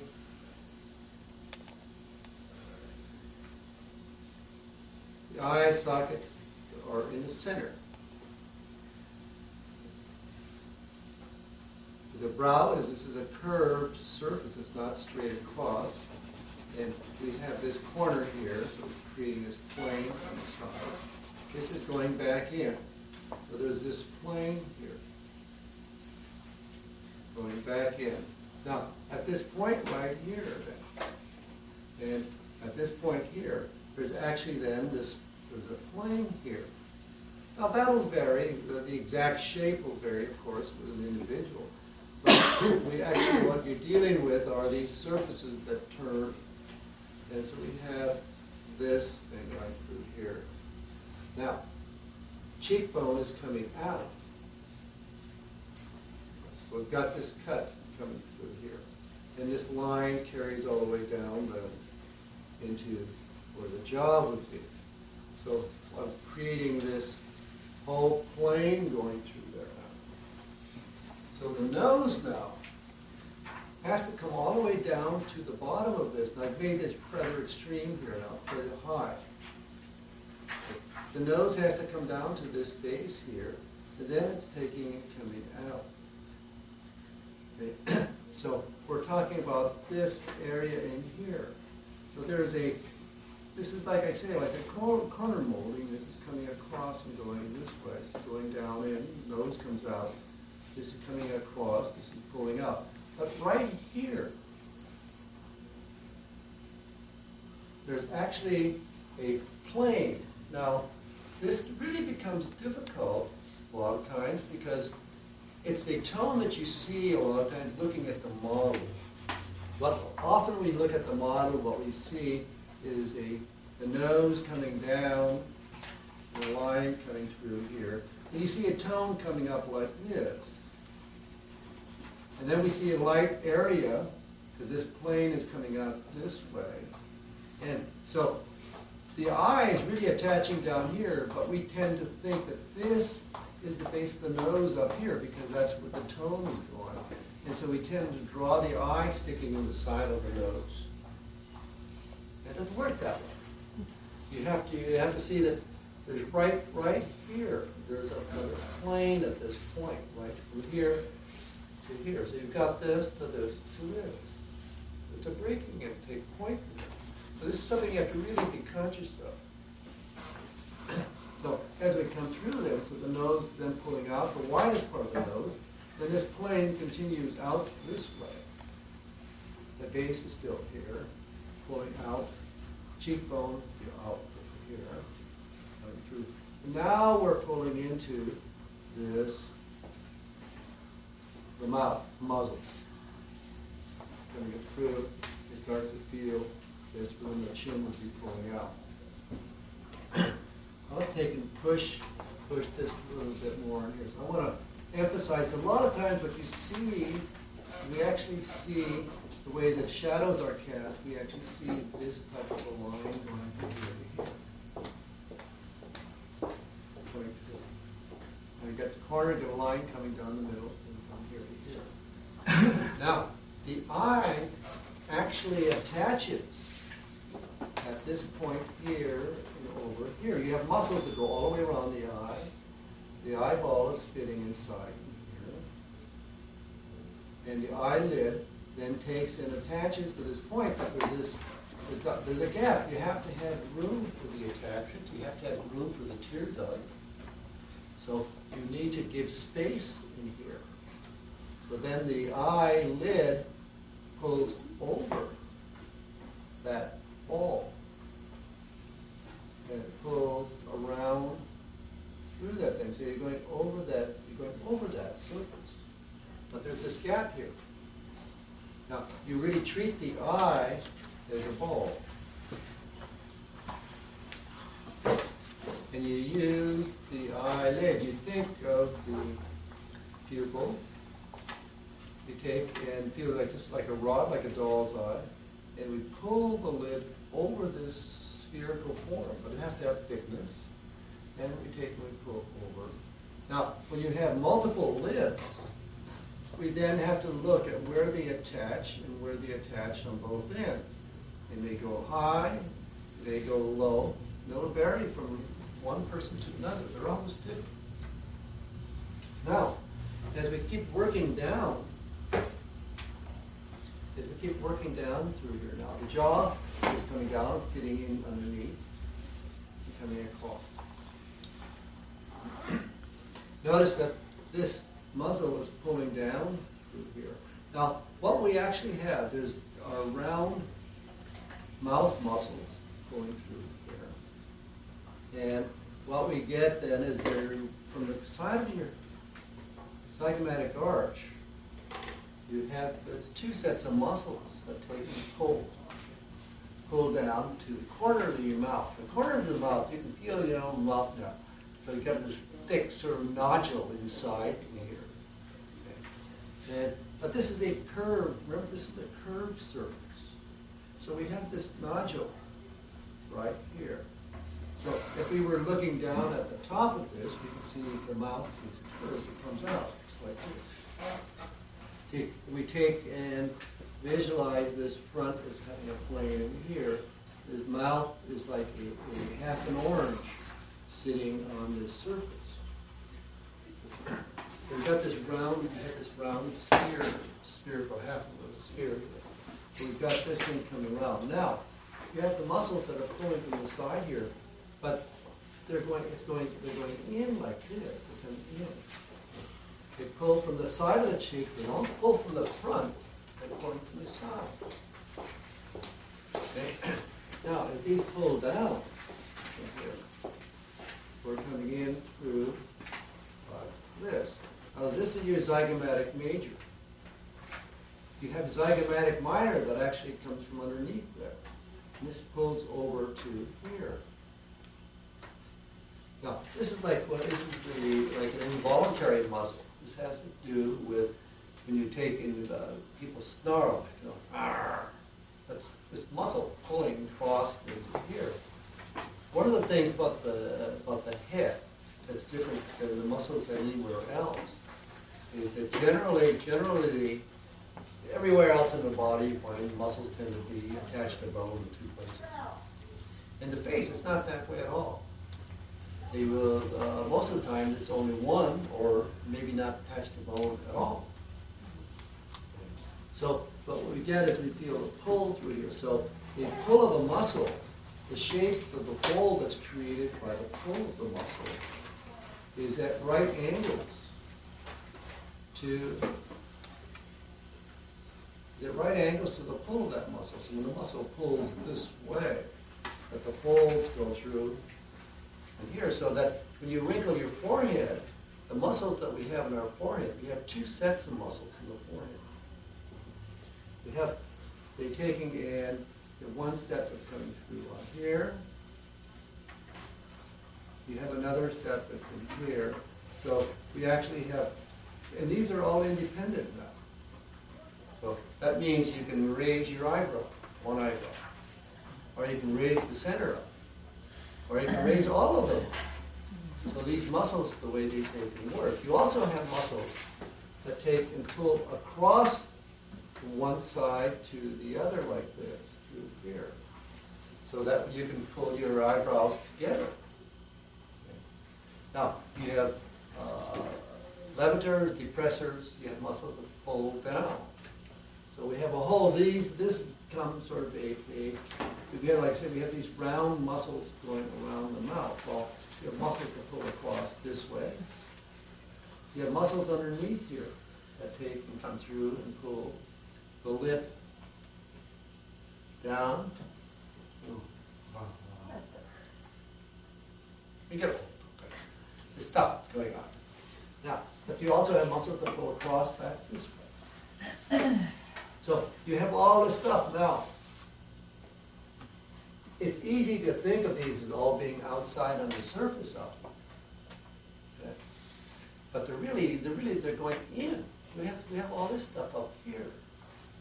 So first of all, what happens here then is underneath the cheekbone, you have these large masseter muscles. In other words, the muscles that you use for chewing and all this stuff. And it creates like somebody who's rather thin or very muscular or developed here. You find it just creates a line coming down through here. Okay? So we have a very clear edge that'll be coming down through here. You get this plane. In other words, this line, this plane I'm talking about then is this arc. Now that's taking and coming around through this way. We're taking and pulling around through here. Now, the cheekbones, they're not in perfect alignment. These are just steps in the process of taking and turning there. You can take and see that some people's cheekbones are farther out, some are narrower. You find next week, or actually when I get back from the East Coast, that the model we have, his cheekbones are really in. So he looks a lot taller. He is tall, but he looks a lot taller than he actually is. It makes his head look. So you'll find the difference between ethnic groups. You'll find maybe just subtle shifts in where the cheekbone is, or maybe a little bit how lower it is. But there's actually a plane here now that we can take and we visualize this plane through the corner of the cheeks here now. These coming through. Now, at this point, then we have these large See, there are no muscles that take and go like this. There's no muscles for all of this. Everything goes the opposite. This is caused by the smile, the smiling muscle. Okay, so we have this padding in here, this cheeky stuff, this little fat. So this takes and pulls. This is coming out. Right here, it pulls and comes over this surface. Comes here. So it pulls through and here. So we're building on all of these points now. So we've got the mass that's going through. So these muscles building on top of these surfaces. And of course, there's all kinds of glands in here. There's all kinds of veins and arteries, etc. But the important part is this basic bony structure that you're dealing with. That's the part that you really take and focus on. So now, so we take and carry, let's carry this back now into the nose and the mouth a little bit. Now, if we take and you look, go back now a step. I'm going to draw the brow line here a little bit more, a little larger. Let's see. I'm dealing with the arc. This is the arc. It's not a straight line. Now, the problem with this is that as I'm drawing here, I'm drawing a three-quarter view. The more three-quarter view we go, or we start vanishing profile, we start going like this. Instead of seeing the corners of the eye socket, comparing them, we end up getting confused because what we see is this, and we see the corner here, which creates a different line, creates a different angle. So we start to see this line instead of this line. You always have to be conscious that you're seeing, you're actually focusing on the corner of the eye socket, and that this up here is different than that. Now, as we pull through, another part that is important here when we're looking at that as we see that superciliary bone coming through, let's see, plane coming through, going this way. We feel the corner of the eye socket coming down, getting into it. Come down, pushing down. Feel this is coming out through here. This is taking, going down, getting in, coming out, going over, getting into, where the nose is taking, coming out. But this surface here is facing down. Not perfectly down, but down. And this is the surface where your eyebrows start, down here. So this is a down-facing surface. So the surface is on the underside that your eyebrow starts up. Then the eyebrow takes and pulls up, and actually is on your forehead. And the light that you see here, this is where I've got my finger where the light is where the bone is. So the eyebrow is going up like this. The eyebrow goes up like that, up here. All of this in here is the bone, and then we have layers of fat and stuff that come through this surface through here. Now, when we carry this whole thing down now, keep going with the nose. We've got this plane, we've got these couple levels here. Now we've got this turning in here, and we'll be attaching here. Now, as the nose comes out,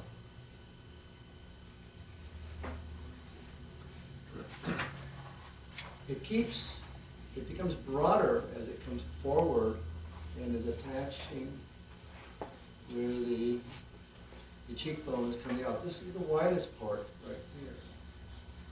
Now, another point I would mention here, if you look at this in profile, you would see, well, let's just draw it here, forehead coming down, get the eye socket sitting back. But again, remember this is a curved surface, so it's not on a flat plane out, it's not on the contour out here, it's sitting back here.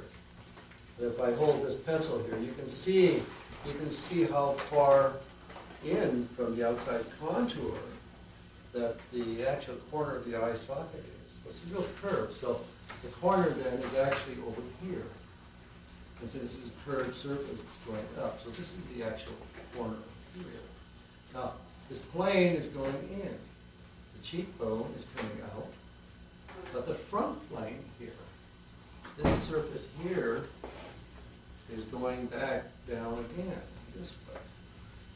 Now, as you pull, as the nose pulls out, as we pull out in here, the actual end of the bone now is again at a diagonal that corresponds roughly to the diagonal of the cheekbone, going this way and this way. So we have the bone coming down and going down this way. There. So we've got this coming down, then we're coming into the area of the septum. Okay. Now, as we come down through here, we've got these diagonals now. We've got this coming through, this going down, this coming up. You have this plane pulling around, this pulling through, going down. Now, this fits into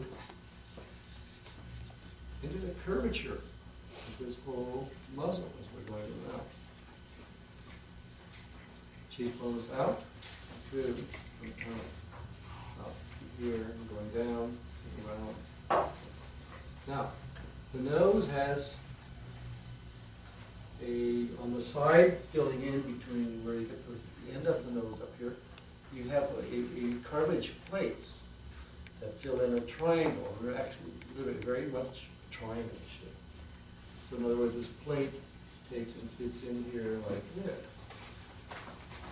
That's not the end of the nose. It's the area just behind the nose. And the top of the nose is generally fairly flat. And this plate takes and comes forward, and then it's filling in this triangle here. So we're coming out, we would feel it pulling out in here, and then we would take and through, fitting into the curvature of the mouth bone, which is going like this. So you can feel it fitting in, going through, going out. Now, as you're doing this, then the end of the nose, what we have is there's actually, and I'll add these on top here. Now here we've got the corner going through. Now, as you, in drawing this larger here, here's the ends of the plate going down both sides of the nose now. You have these forms that are there. In other words, the end of the nose, cartilage, not cartilage, but and the shape, of course, varies tremendously with individual to individual. But they go down the side of the nose, and they actually have a side to them, and it comes through, and we find that there's even as it comes down as sort of a shape going back in this way. Then we have, as these take and come forward.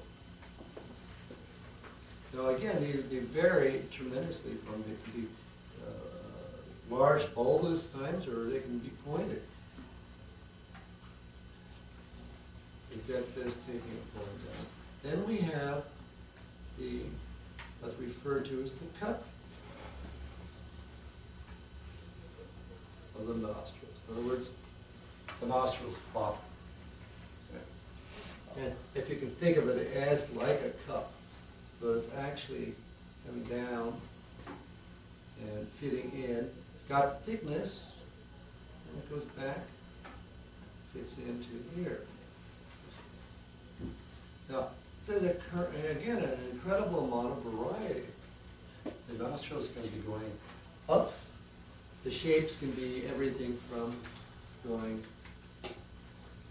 like this to it's the opposite, to square, to half round, to going up this.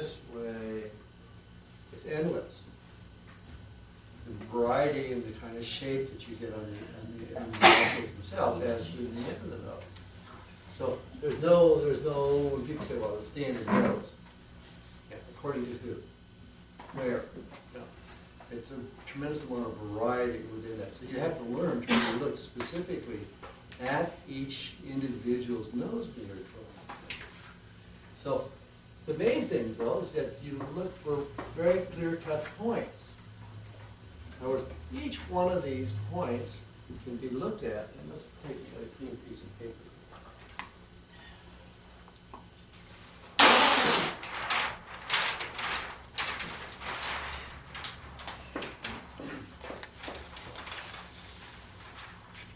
Well, as you can see up on the wall here, I've taken and these are basic diagrams. What I'm diagramming up here. And you should look at these things during the day because it's the same lecture and all the handouts that you've got. Okay,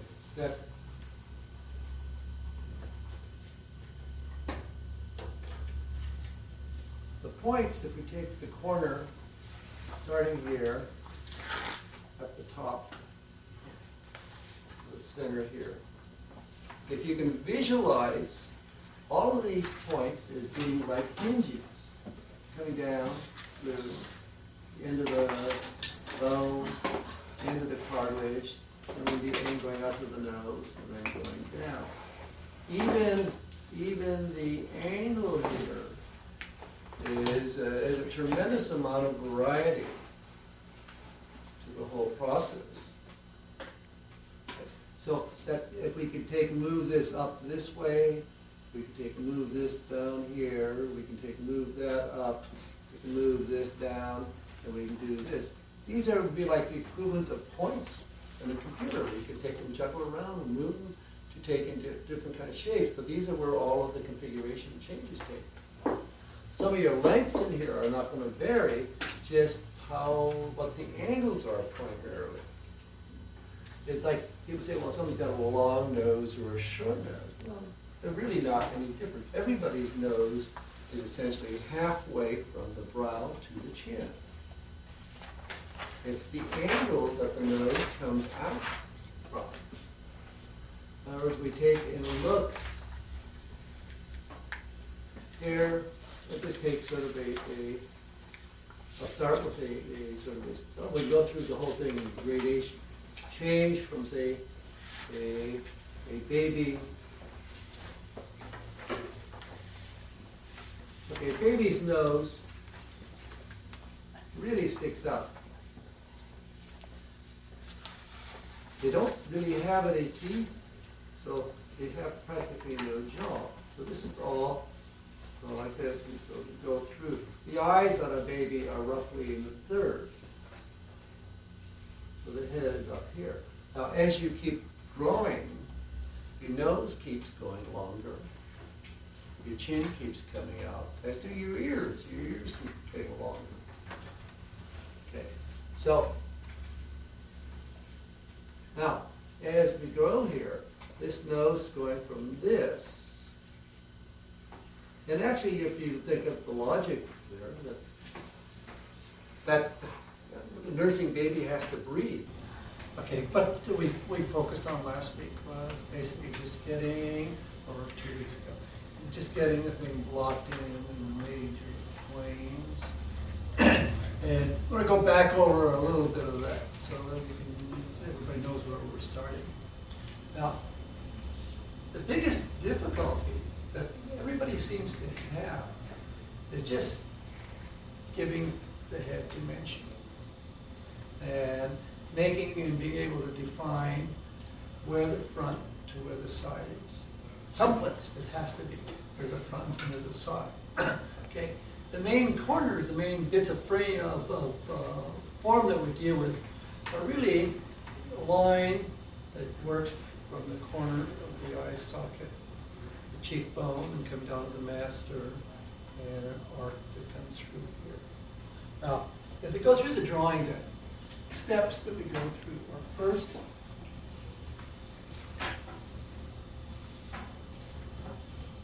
taking and repeating all this stuff I'm going to do this slightly 3/4, so that we're always dealing with the dimension now. Of course, our proportions, we know the eyes are in the center. I'm dealing with sort of straight on now. Now, we look for this corner. Now, when you're doing this, this is, I'm not sure if I went over this before, that one of the certain common mistakes that everybody makes in drawing the head is the tendency to draw it always as if you're looking at it from the front.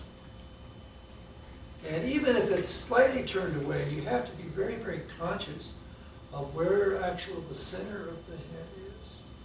So in other words, in this view here, what I want to do, the center of the head is actually, I'm drawing it is over here. So what we do is we look this corner becomes our landmark, that really obvious thing that we look for. Although it's not as obvious as we tend to think it is a lot of times when you're looking at the model. Now, what you have to learn to be able to see is where this point is in relationship to the overall shape of the head. Here, in this case, it's almost center. We could say that the same thing is to take and establish where the center of the face is, or the distance right through the middle of the forehead here, and to see what the distance is from here to here compared to, say, going over to here. And it's, like I say, one of the primary mistakes that people make is they tend to move everything over to the center. Now, even though they're seeing most of the side of something. And it's just a natural thing. It's like making eyes too big. Okay? So this is really one of the first things that you look for, to establish where that corner is. Now, once we do that, we're taking and dealing with a plane. The head really is, it's like a sculptor. We were focusing on the major changes and planes of the head. Now, along with that, then, that we have to be very careful, and again, one of the most common, just lost a hearing aid here, hold on, Calvin. Now, as we're dealing with this, one of the main problems that we have to remember that this is not a flat surface, it's a curved surface.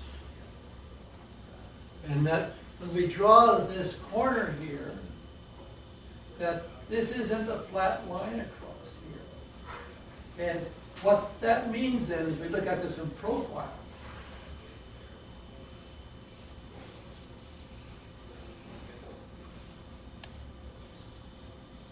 That this corner isn't out here someplace, it's over here. If you take and put a line across the top, you can see how far down the corners of the eye socket are.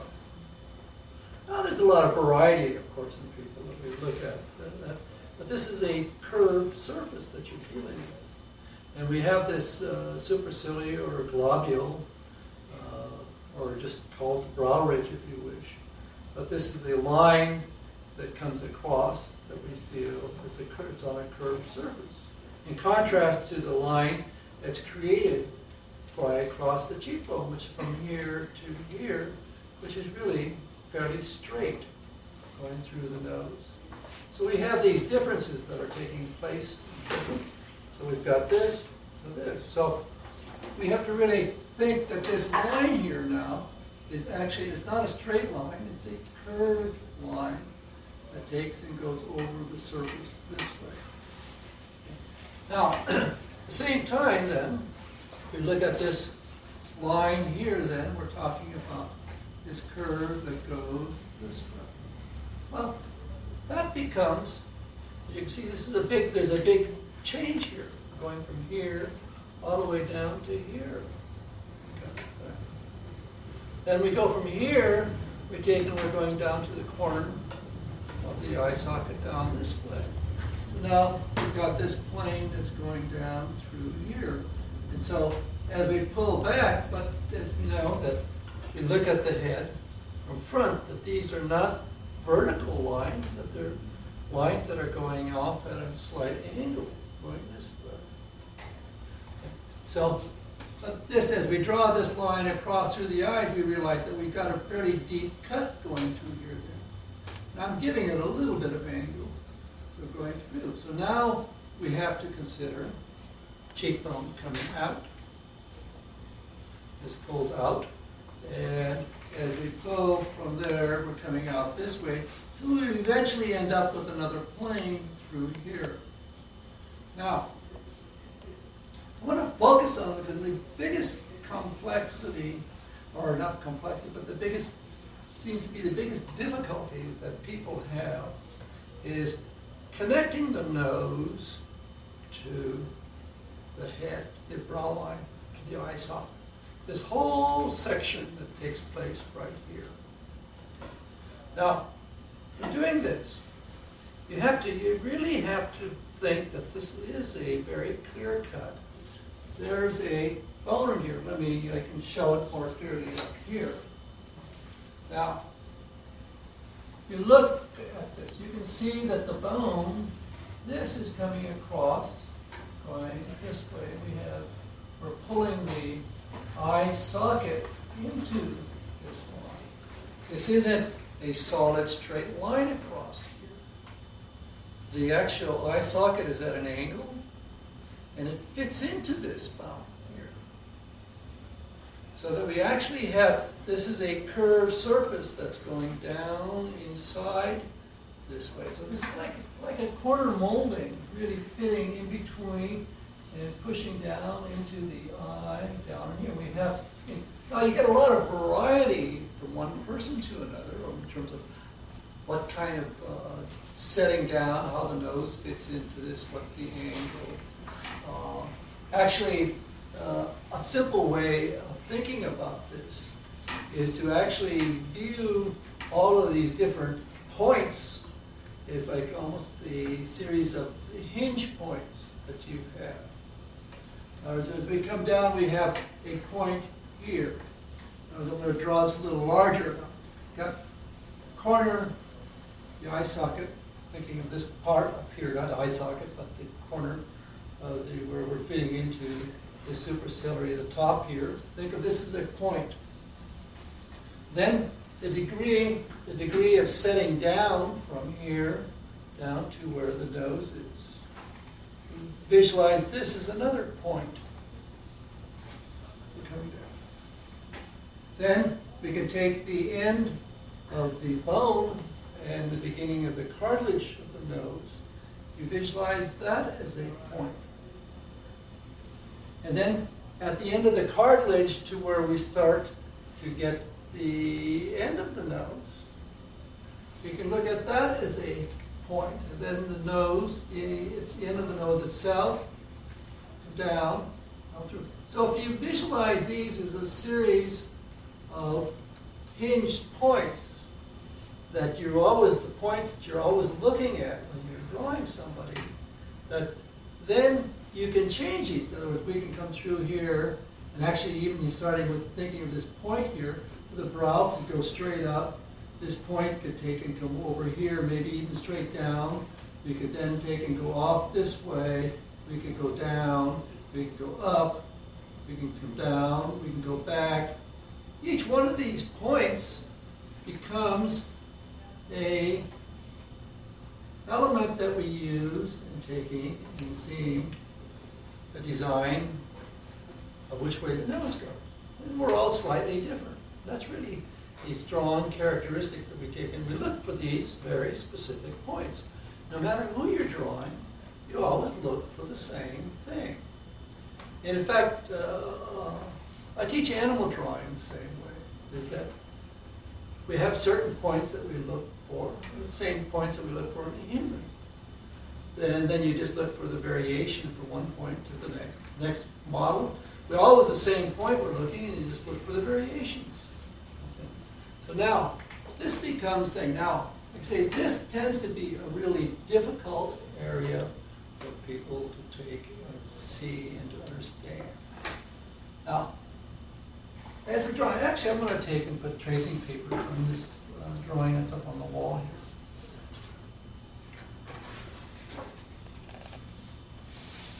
When you're looking at this, the point that you really have to think about is that this line here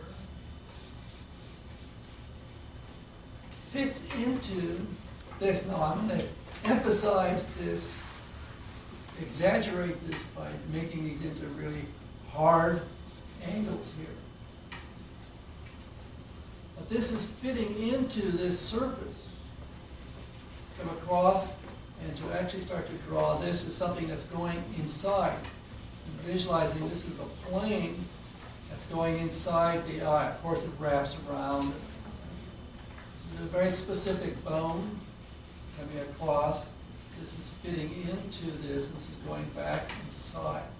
So you're really seeing this thing going in. But this is fitting into that. And what's important with just that simple idea right there, there's several things. First, we can see that this point here, this becomes the change between the plane of the forehead, and we start coming down from one side to the other. So we get a series from here.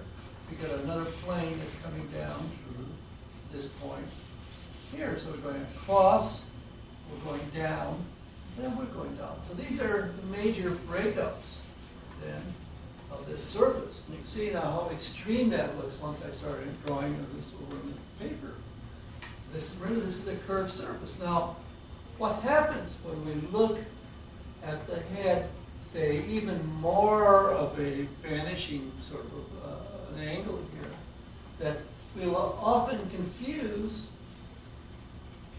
this point and this point with this point here. In other words, when the head turns, let me take and draw over here again, that as the head is turning away from you, you see the center is in here. That when we look to try to see the angle of the head by going from these corners, we can take and see one corner here. And then as we look at the head, we tend to confuse this point over here with this. Since the head is turning away, but this corner is actually over here someplace. But what we see is its match is this. Then we're continuing on, so the eye socket would continue on down through here. So this overall plane, the curvature from here to here, and then this coming out, and we confuse the corner of the eye socket with the corner that's created of this globule that's coming down here, the front plane. So we have to be very conscious that we're looking for the symmetry on the thing from here to here. Now, going back here again. Now, as we're drawing this thing, the next point here is I'm bringing up the points that people are confused about a lot. As you look at the point here, again, one of the most common mistakes that's made is making the eye sort of somehow stick into the nose. And what causes the confusion is that we have, at this point here, as we come across this point, we come down here, there's a change in this plane of the eye. This comes through. Here we have the top corner, we have the side coming down, but then there's actually a change that takes place right here. And this change right here takes and gives a value adjustment. And they're looking at the model usually. And so it makes the thickness of the nose back in here seem very short, rather than carrying it way down. See, what happens is that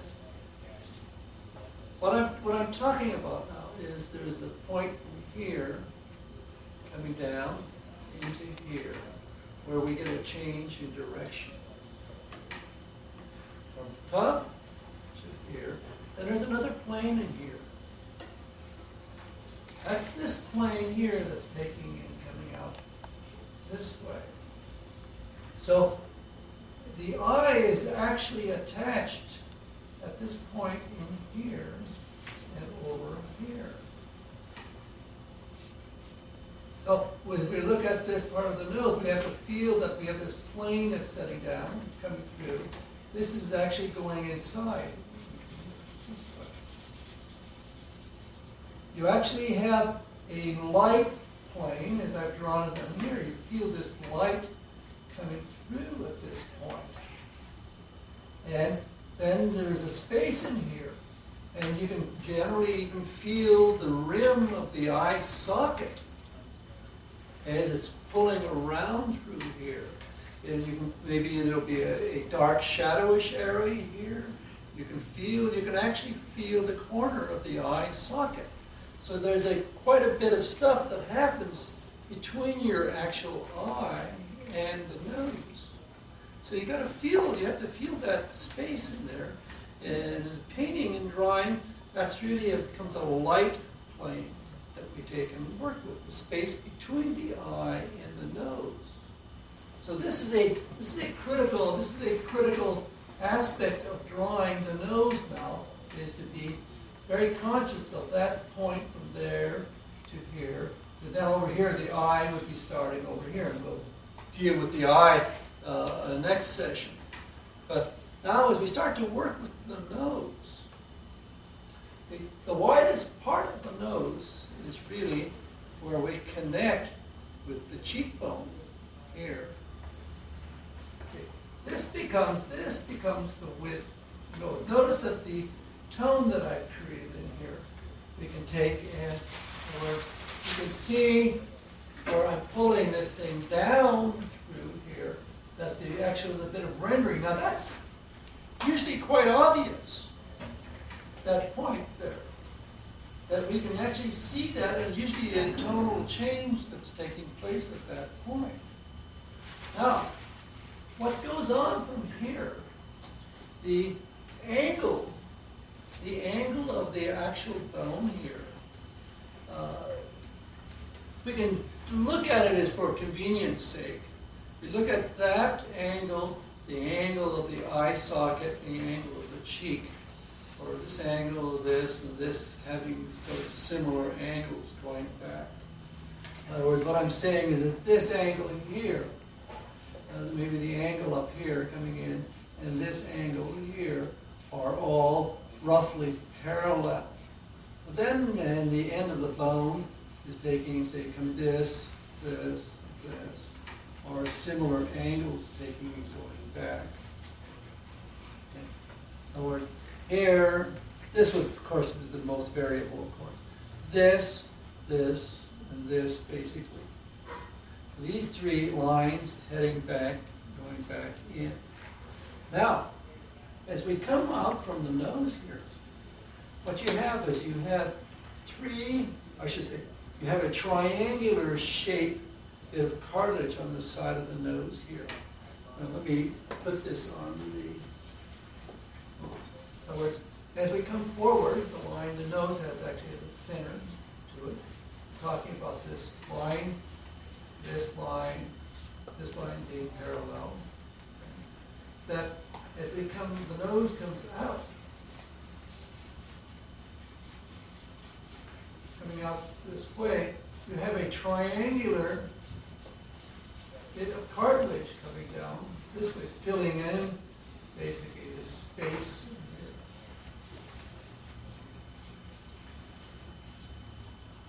here.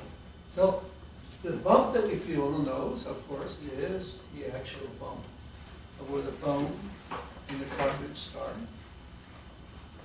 Then on the end of here, we have more cartilage. Now, this is where we get the biggest amount of variation when we look at from one person to another. And then what this is, now, we have a line in the center. We have corner. This is taking and coming down the side of the nose here. And this will vary the kind of shape, but we get this is very, very clear. You get the top, you get the front coming down, going through. This whole corner, and you can have very strong corners here. This can be pretty darn extreme. Or they can take and be very, very pointed. Now, let's look at some of the variations. So as we're drawing the point, say over here we come out. Nose is going this way. Bone is here, stepping down, coming through, coming up. And starting out with the idea of saying we have the center line. If we look at this, say, straight from the top, we can see that this cartilage can be like this, going down the sides of the nose.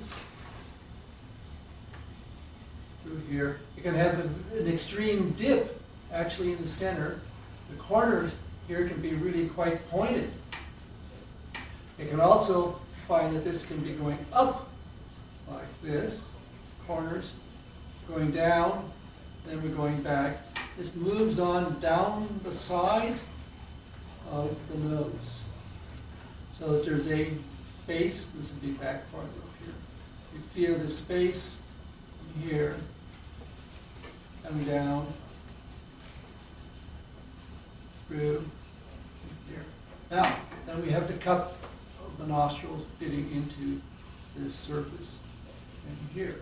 Well, instead of doing this, in other words, the sort of a classic view of the nose is thinking the straight, starting out narrow in the back, coming out wide to where we're attaching the cheekbone, then coming in narrow again, and then taking and coming out wide. And I was taking and doing this type of thing to start. Okay. Well, if you look at some of the curved batch of starlets, there is absolutely no indentation. This becomes just a solid straight line like this. And this becomes something like that, and then it's just rounded out. This type of thing, which doesn't look very interesting. But it's really sort of what you start to see is a real sort of standardized type of thing. In other words, just perfectly smooth, rounded out type of thing, with no variation at all in that. Now, of course, then we get the absolute opposite of that. Instead of having this thing going like this, and having it going like, we can actually get a rather pointed into the nose. This can be very small. And then, of course, all of this getting smoothed out, we can have a real ball kind of end of the nose. Now, this is all a consequence of fat, through the cartilage itself, the variations within that. You get all of these changes taking and coming through. The nostrils themselves, we take and tend to think more of a sort of standardized set of nostrils, like what I was drawing here. But that again can vary. In other words, we take the end of the nose, say, just a standard here. It was going back this way. Okay. The nostrils, we look at a person, we take and think of the line coming across here. Well, the nostrils can be up here, or they can be down here.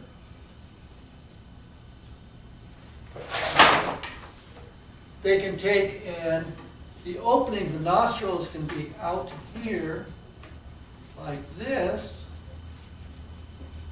or they can take and be going up pointed like this, or just the opposite, taking going up like this. Round,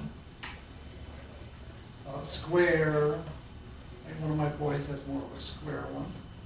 Okay, the shapes can go like this. Almost any shape that you can conceive is possible. So you can't take and go with this cookie cutter standard of what they look like. They really vary tremendously from one person to another. So the changes, even now we were talking about this thing here. People talk about a short nose and a long nose. Actually, they're all the same. In other words, the distance from here to here is all pretty much the same. Where we get the differences, take, say, from here. Okay. What happens here is that starting at this point here, we say a short nose, but the angle here then is taking and going up like this.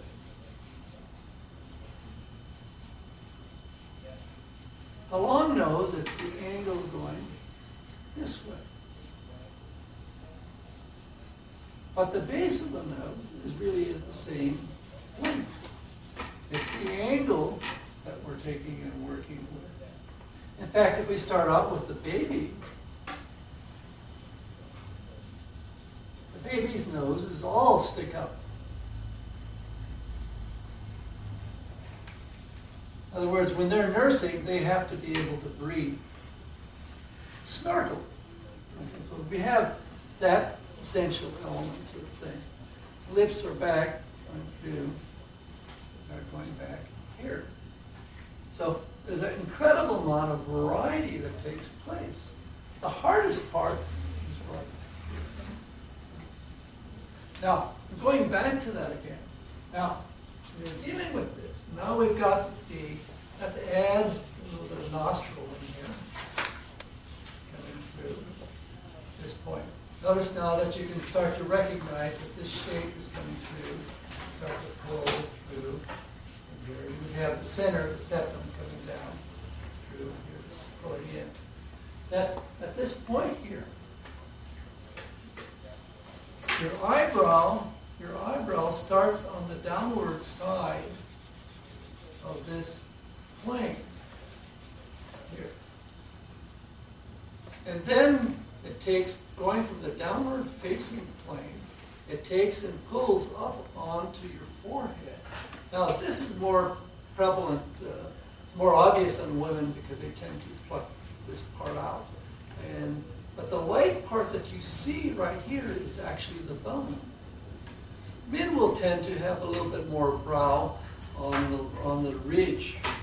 But even there, you find that the majority will still tend to go up high, across through here. And so that the corner, the bone, is the light, and it's right here. So that the eyebrow then is going this way.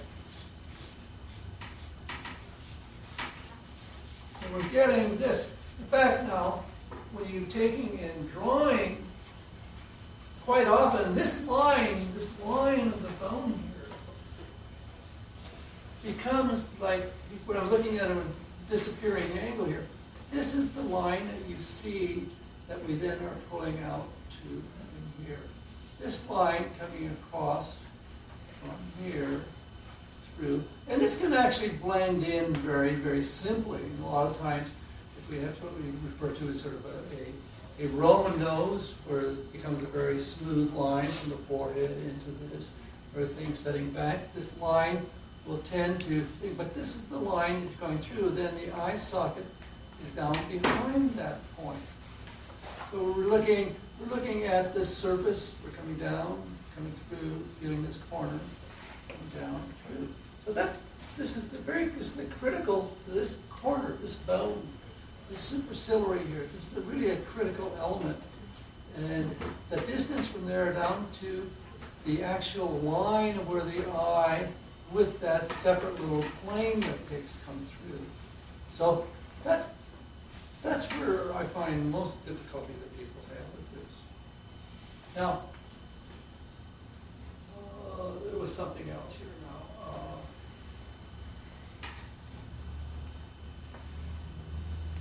Line is important. Oh, here's the other thing. The actual shape of your eyebrow.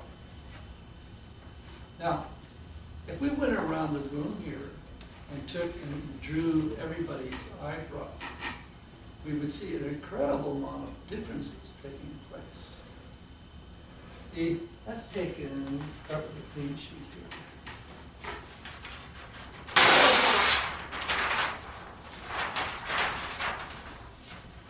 Now, the tendency is to take and draw, and we think of somebody's eyebrow. In the corner here, superciliary come down this way. Eye socket's going down here. The nose coming through, coming out, coming down. Okay, the brow starts on the underside, and we're coming out corners, cheekbone. We tend to do this, which is sort of what I was doing over here. Now, I can look around the room here, and I can see a variety here. Taking that to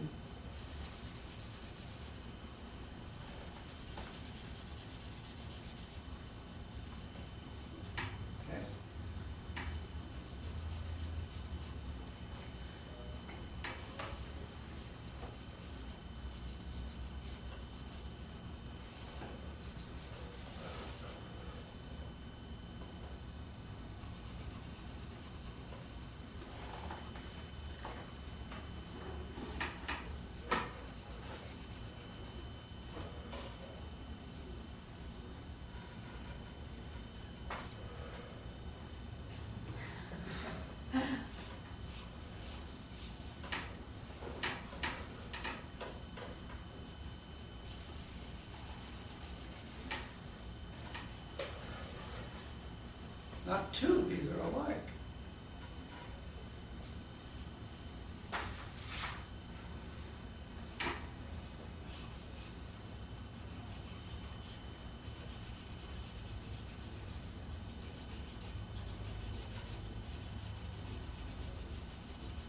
Well, then you can have the great bush.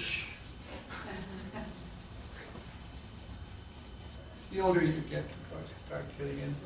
Or you can have the non-existent eyebrows. Okay. But there's a tremendous amount of variety as you look at eyebrows, just like you look at noses and you look at everything else. And these are actually probably some of the things that give us the strong characterization of things. Like even within something that's as close as this, we can take and start to have even this type of thing, where you start to feel a little more shaping even as we start to play with that. And maybe we can turn this up a little bit more pointed, get a lot of variety within that type of thing. So it's all a tremendous amount of change, even to the point of where this point is. Here, I drew them pretty much equal. Well, here you see I made it come over, but I could take and even make this pretty strong, this fairly short. How we treat that point there becomes an issue. So having very clear-cut shapes that you're taking and working with. All of these elements with the way you approach the nostrils, the way we take the break that's coming down from here. They're all variables that we can take and use to take and be able to draw the character of whoever we're having to look at. And so even as we come back into here, one of the elements that we're talking about, the way the corner of the eye socket comes down, we have this corner here, and we're pulling down. The relationship of the cheekbone, where this cheekbone is, whether it's in line or pushed out, or whether we feel a really strong corner here, or whether it's all puffed up. We have to really look at the differences between. So anyway, next session, what we're really going to go into is the eyes. And then we'll be taking... Okay, but focusing on the eyes now. Last time we did the nose, and basically the main difficulty everybody has with drawing eyes is that they tend to flatten them out, and they tend to draw them as if they're drawing them from the front all the time. So first, we'll take and deal with just the basic three-dimensional problem.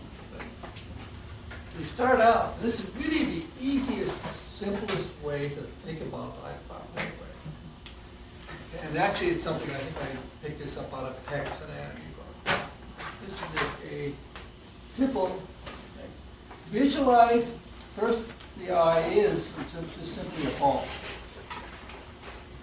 So you've got to really think of it as a ball. Okay. And then what you can do is it's almost like thinking of a doll's eye.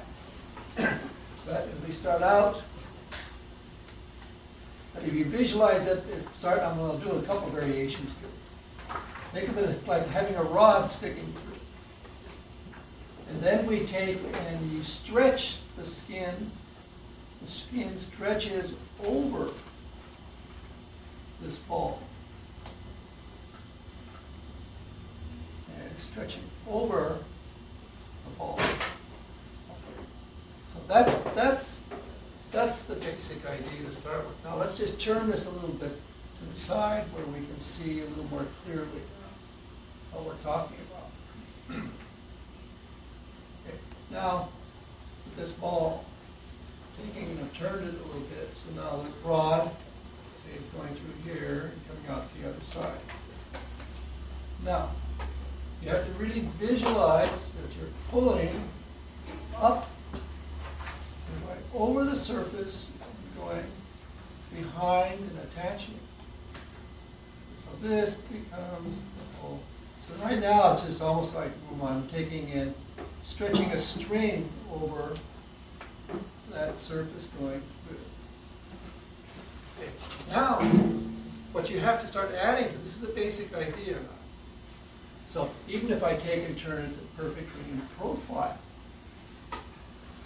you're thinking the eye, that you still have to follow through with your line and draw as if it's going behind the surface. Now, like say, I'm just drawing this as if it was like a string. Well, your eyelid obviously is not a string. It's got thickness to it. So you have to take into consideration the thickness. And I'll draw this a little larger so you can see now. First, I'm thinking of this in profile. Okay. So if we're feeling this line, just actually slightly turn. So as we're drawing this over the surface, you're going through, but the lid has thickness. So all I'm doing is adding this thickness. So you've actually got this surface here. Then that we're pulling, this pulls over that part through here. So we're taking and working around over this surface. This is a round curved surface in here. We've got the lid coming down through that. Now that's really the basic of the thing. Now what you start to deal with is that you have to take and look at all the different elements that you add to the eye. Okay, first we have a teardrop in the corner of the eye. In other words, if I take now, turn turning it to the other way, and we're going an angle in this direction. The eye is going here. We're pulling the eyelid over the surface, going behind. It has thickness to it. We've got volume, and then it's going over, and we have a tear duct over here. Going up, coming around,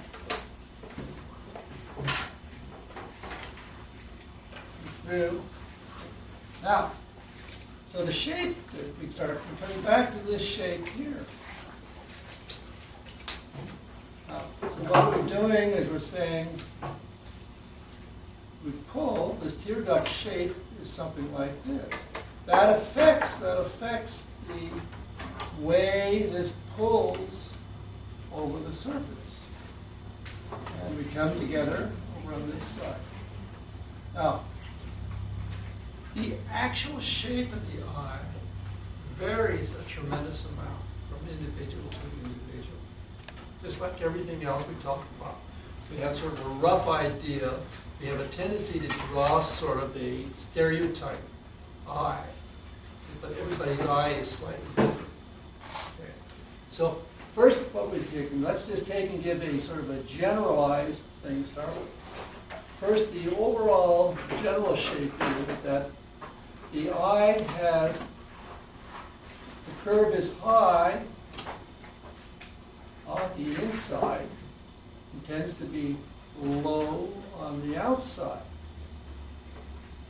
so that we get an angle going across from here to here.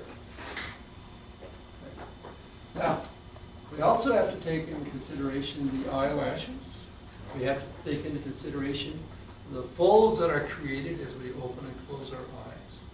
So where we go from here now, we have to set the eye into the architecture that it actually fits in, which is what we were dealing pretty much with last week already. So when we start to focus on that, now we're taking and the whole area, the architecture that we're fitting into. So to begin with that.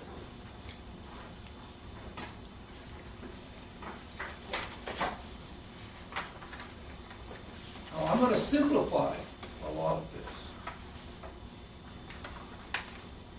First, the thing that I focused on last week was the fact that the tendency is to lose sight that this is a curved surface, that the eye sockets are at an angle, and that we have this superciliary or globule that fits in between the corner socket, the corner molding between the eye socket and the nose itself.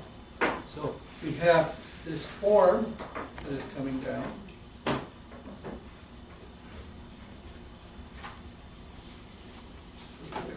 We have the corner of the eye socket coming down through here, move down and through, and then we're going to have the cheekbone self is taking and pulling out and turning and going back in this way. So we have, and simplifying this now a little bit, we have this plane. We have this overall plane that we've talked about, taking in curved surface that's coming down to the corner of the eye socket, coming through, stepping down in, going back. We have this plane that's setting in here. The cheek coming out, down through here. So now, what we're talking about now is this whole area here, then the nose taking, coming out this way. Now we feel that this comes all the way down, this plane across here. Remember, this is a straight line from here across through to here. So we have to, as we're drawing this now, I'm thinking this corner here to here. The eye socket on the other side is over here in the corner. This is going back down in. So I'm thinking of this plane crossed here. So we're going over to the nose over here. This surface can be fairly smoothed out, coming through the bone. Remember we talked about how the difference in variety that we actually get through here, the setting down. We have a slight change in the plane. This moves over to here. This is coming down, comes slightly forward, comes down, and the cheekbone is coming out, turns, and goes across this way, getting into the nose over here then. So the eye then fits inside the surface in here, this way. So we've got this plane. I'm going to take and draw this as if we were having a light coming down where we would be dropping this. You can really see the change in the direction of the surface. I'm talking about this corner here. This is where the eye, the center of the eye is here, and not someplace down here. You actually get a corner here that we can use in a sense. We're talking about this point from here down to here. This is what they refer to as the pillar of the eye. Then at this point, we're actually coming forward, coming out. It's coming down. This plane is dropping down to here. Now, we start to deal with this. First, you have a whole series for the eye. You have a whole series of muscles that go around the eye, called the round eye muscles.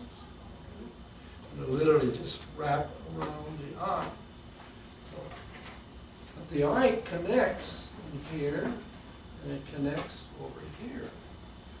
So what we have then is now going into our eyelids then. We have this pull starting from here, going over this surface, going up and over this surface. And you have to really feel like you're going over and around a surface. So you're drawing this surface going around, and then we're going over to the connection over here. And you can see there's a lot of this space in here. We have this coming down through here. This turns, and there's a connection here.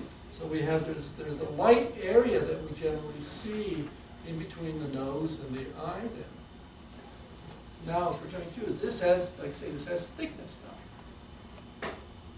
Coming through, coming down, and there's a blending together at this point of the lower lid and upper lid. Now, this pulls back and goes in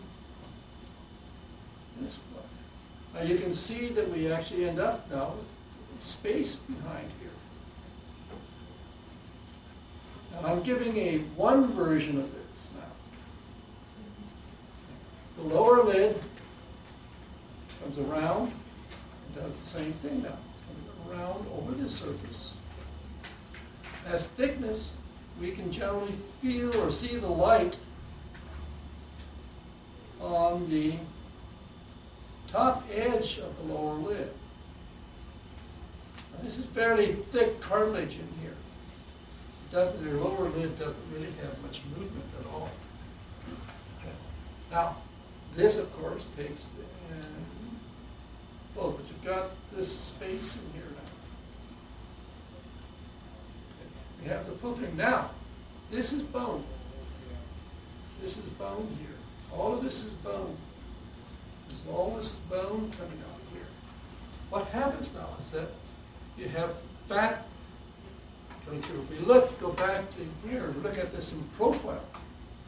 Looking at this, we have the bone coming down, going down through, coming out, the cheekbone going through here, the nose going out here. The eye is sitting inside this surface in here.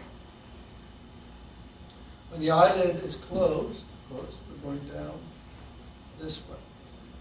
Now, when you open that lid, we have a whole variety of different things can happen. One, this can just take and move up and goes back in, and the fold will fit right into the eye socket here. Okay. You can also happen that fold is as you get older, you start getting multiple folds. And different ethnic groups will have different cut, basically, folds. Okay? But it changes. But first, we just deal with the idea that you have this fat in here. So what we start with then is we get this surface. Now, this becomes fairly rounded. In here, we feel this rounded surface now pulling up and pulling into here. And we get a blending together now. And this, I'm making this superciliary or globule fairly prominent here. This can be very subtle. When we start adding fat, this can just be a line now that just starts to pull through, particularly in the female. And we feel this becomes really a hollow now that's being created behind as this fold goes back inside here. And we start to see, the way the light will often come down, we will see it cast shadows, say, coming to here, going across this way, and then pulling back through in here. So now you're seeing sort of a variety of how this thing works. So this can be, this fold, this can be perfectly smooth now. So when we're looking at the other side over here, we can see that this is coming down. Now, when you're dealing with the offside, when you're drawing a three-quarter here, you draw the same thing. You take and you come in, and you draw the eyeball right through. And we do the same things. We take and we draw the lid going over the surface, giving it thickness, we pull through. The important part is to see the overlapping of the forms. So you're always drawing this very, very clear-cut, three-dimensional volume which you're working on. Now, what happens here is, like I said, as we get older, we have extra folds that take place. Now I can take and add this thing here, take and start coming through. Now, okay, I've got several. Okay, and I will probably acquire many more, hopefully, if I get long enough to get a few extras. But you find that where the folds attach, in other words, here I've got, there's no extra fold. This is just going back up in here like this. Well, fold can actually, now we can start taking from here, and we can be going over, say, to here, which is really quite common. This is probably more the average. We start getting this pulling through here. Well, that fold would also be taking and coming across and attaching down to here, where we get then we're taking in, we're getting our oriental fold there. The secondary thing. But you can get this can be anywhere, from here to here to here.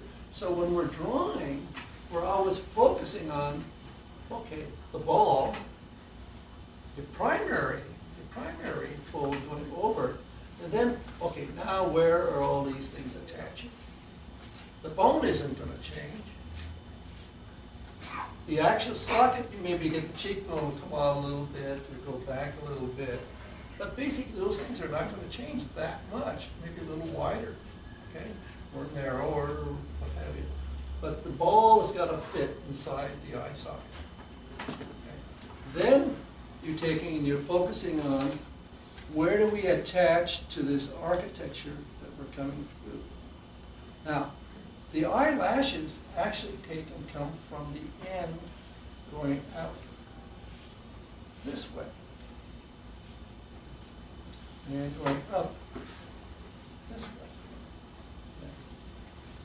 Now, you'll find that it's really useful if you get in the habit of taking and actually adding shadow from the eye lid onto your thing. In other words, if I come through here, just dropping this shadow in here, and then combining that with the actual opening for the iris in here, we start to create a strong sense of depth then the thing as we're doing it then. So you're combining these points. Now, generally speaking, we don't normally see light on top and the bottom of your iris. It usually will take and you're overlapping one way or the other. As you're doing expressions, you find that you have to exaggerate things. You look at a lot of the paintings in the Renaissance, you find they really exaggerate this stuff. But the basic elements is just the simple sphere. You're wrapping this line over, and you have to pay, and this again, you have to look carefully at the model, because we all have a tendency just to sort of go into automatic mode and draw a sort of standardized eye. We're all different. Remember, we talked about also last week that your eyebrow starts on the downside of this superciliary bone. And then it will take, and particularly now for a female, tend to push the eyebrow onto the surface of the hair. Okay. On the male, it will tend to come a little bit more on the ridge of the bone. But if you look carefully, you're going to be able to see the bone. You'll be able to distinguish the fat that's taking and coming inside here. And then we take and we work with the fold that's inside that. Let me show you a few things here. Now, this is the academic examples. You can see now, new drawing from plaster casts, how they really emphasize this thickness of the silk, really thick, not paper thin, it's thick. And when you look at these, you can really sense the ball. The ball becomes the strong, dominant element. And you can also, now, if you look at this, you can see what I'm just talking about. You can feel this shape coming through. You can feel the bone. You can see the way this pulls through, taking in the space between. You can also appreciate the sense of the feeling for the fat that's in here. Even though it's drawn from plaster cast, you're feeling this fat. So when you're looking at these shapes, you get this strong sense of this is very clearly a ball underneath, fitting inside. You get a sense of where the corners are coming down through here. It's all smoothed out, but that's what you're dealing with. So we take another variation on this. Here you can see now, same thing now. If you look at the thickness, look at the roundness, these are very clearly balls that are taking and being drawn over. Now they're not doing much in none of the things that they don't do much in terms of showing extra folds and start dealing with that. Let me look at showing now this is a Van Dyke. Okay. Now, if you look at this, again, he's taking, if you look at the way he's drawn this, what we see, and this is fairly quick, the shape that he's drawing first in here. Here, this is the point of the superciliary here. He's coming through, he's giving us this plane stepping down. And the way he's working with the light then is he's taking and showing where the bone starts to come out. Comes through, the eyebrow is going on, the male is going on the socket. And then he's giving the plane, taking and pushing down on the side. The eye then is treated as this ball here. The lid is going over the surface. It's got sides to it. He's rendering this. He's coming working around, doing a side, pulling through. But in a very, very simplified way, he's dealing with all of these planes. He's taking and drawing this. He's going through here. He's dropping this surface down, coming around, looking around. We can see this, and this is a Guido Romano. Okay. Now, if you look at the drawing, you can see again. Now here it's a very puffy You can see the way he's taking and working with these forms. There's still variations just on the ball. See, when we start getting the extra bags in our eye, those are just filling in and working around the surface here. And generally they follow the placement of where the, in other words, your bags in your eyes basically are filling in the rest of the opening here and sitting on the surface of the eye socket. When you see somebody who's got really extreme bags on their eyes, they start going hanging over this ball. That's pretty extreme. Generally, you don't see that. This becomes it's all working within this simple spherical form that you're working on. So we take and go from that to taking now and looking. Now this is a good example. Now this is Sargent taking and this is a painting of Carlyle. You look at that eye now. And I'm to draw this, thinking of the eye socket, super silvery coming up, corner over here, taking coming down, feeling this, the bones going back, coming through. Now, as he draws this eye, or paints this eye, thinking of the ball in here. What you can see now, we have the corner, this part pulling through. We have that form through here. Now, he's got one point here. He's going over, he's got this point over here. Now, he's got a secondary fold now. That is starting outside of this, cutting across the surface, coming down over into here, with the eye now inside and here. So you can see the fold. Then we're getting draws the planes. He gives us the corner, or this is stepping down. So we're getting now this is, you can see the way he drops all of this in shadow in here. Actually, it's even more extreme. Comes through, dropping down through here. He's got a lot of depth in here. So he's really got a big overhang that he's taking and creating. So we feel this, just coming down. Oh. But you can see the folds. You can see the folds. He's squared the thing off. Take and give you a sense of what's going on. Taking a look at Rubens. Now, Rubens is really taking, and here, this is his wife. And you can really see the way now he's created sort of an almond-shaped eye. But again, you feel the same corner. Same corners you see when you're looking at the Van Dykes, these series of planes going in, coming out, and going back. So we can hear on ours, I can take and push this by pushing, say, okay, we've got this going down this way. You can feel these surfaces taking and turning back. So you're dealing with this, coming across, going down. Everything's dimensional. Everything's dimensional. We can look at, this is a Sargent again. Look at the way he's drawn the eyes. They're really very, incredibly simple. So everything that we're dealing with now, we're seeing these things. Okay, this is the Sargent copy after Velazquez. Again, the eye socket, the same exact planes now. You can see we talked about this,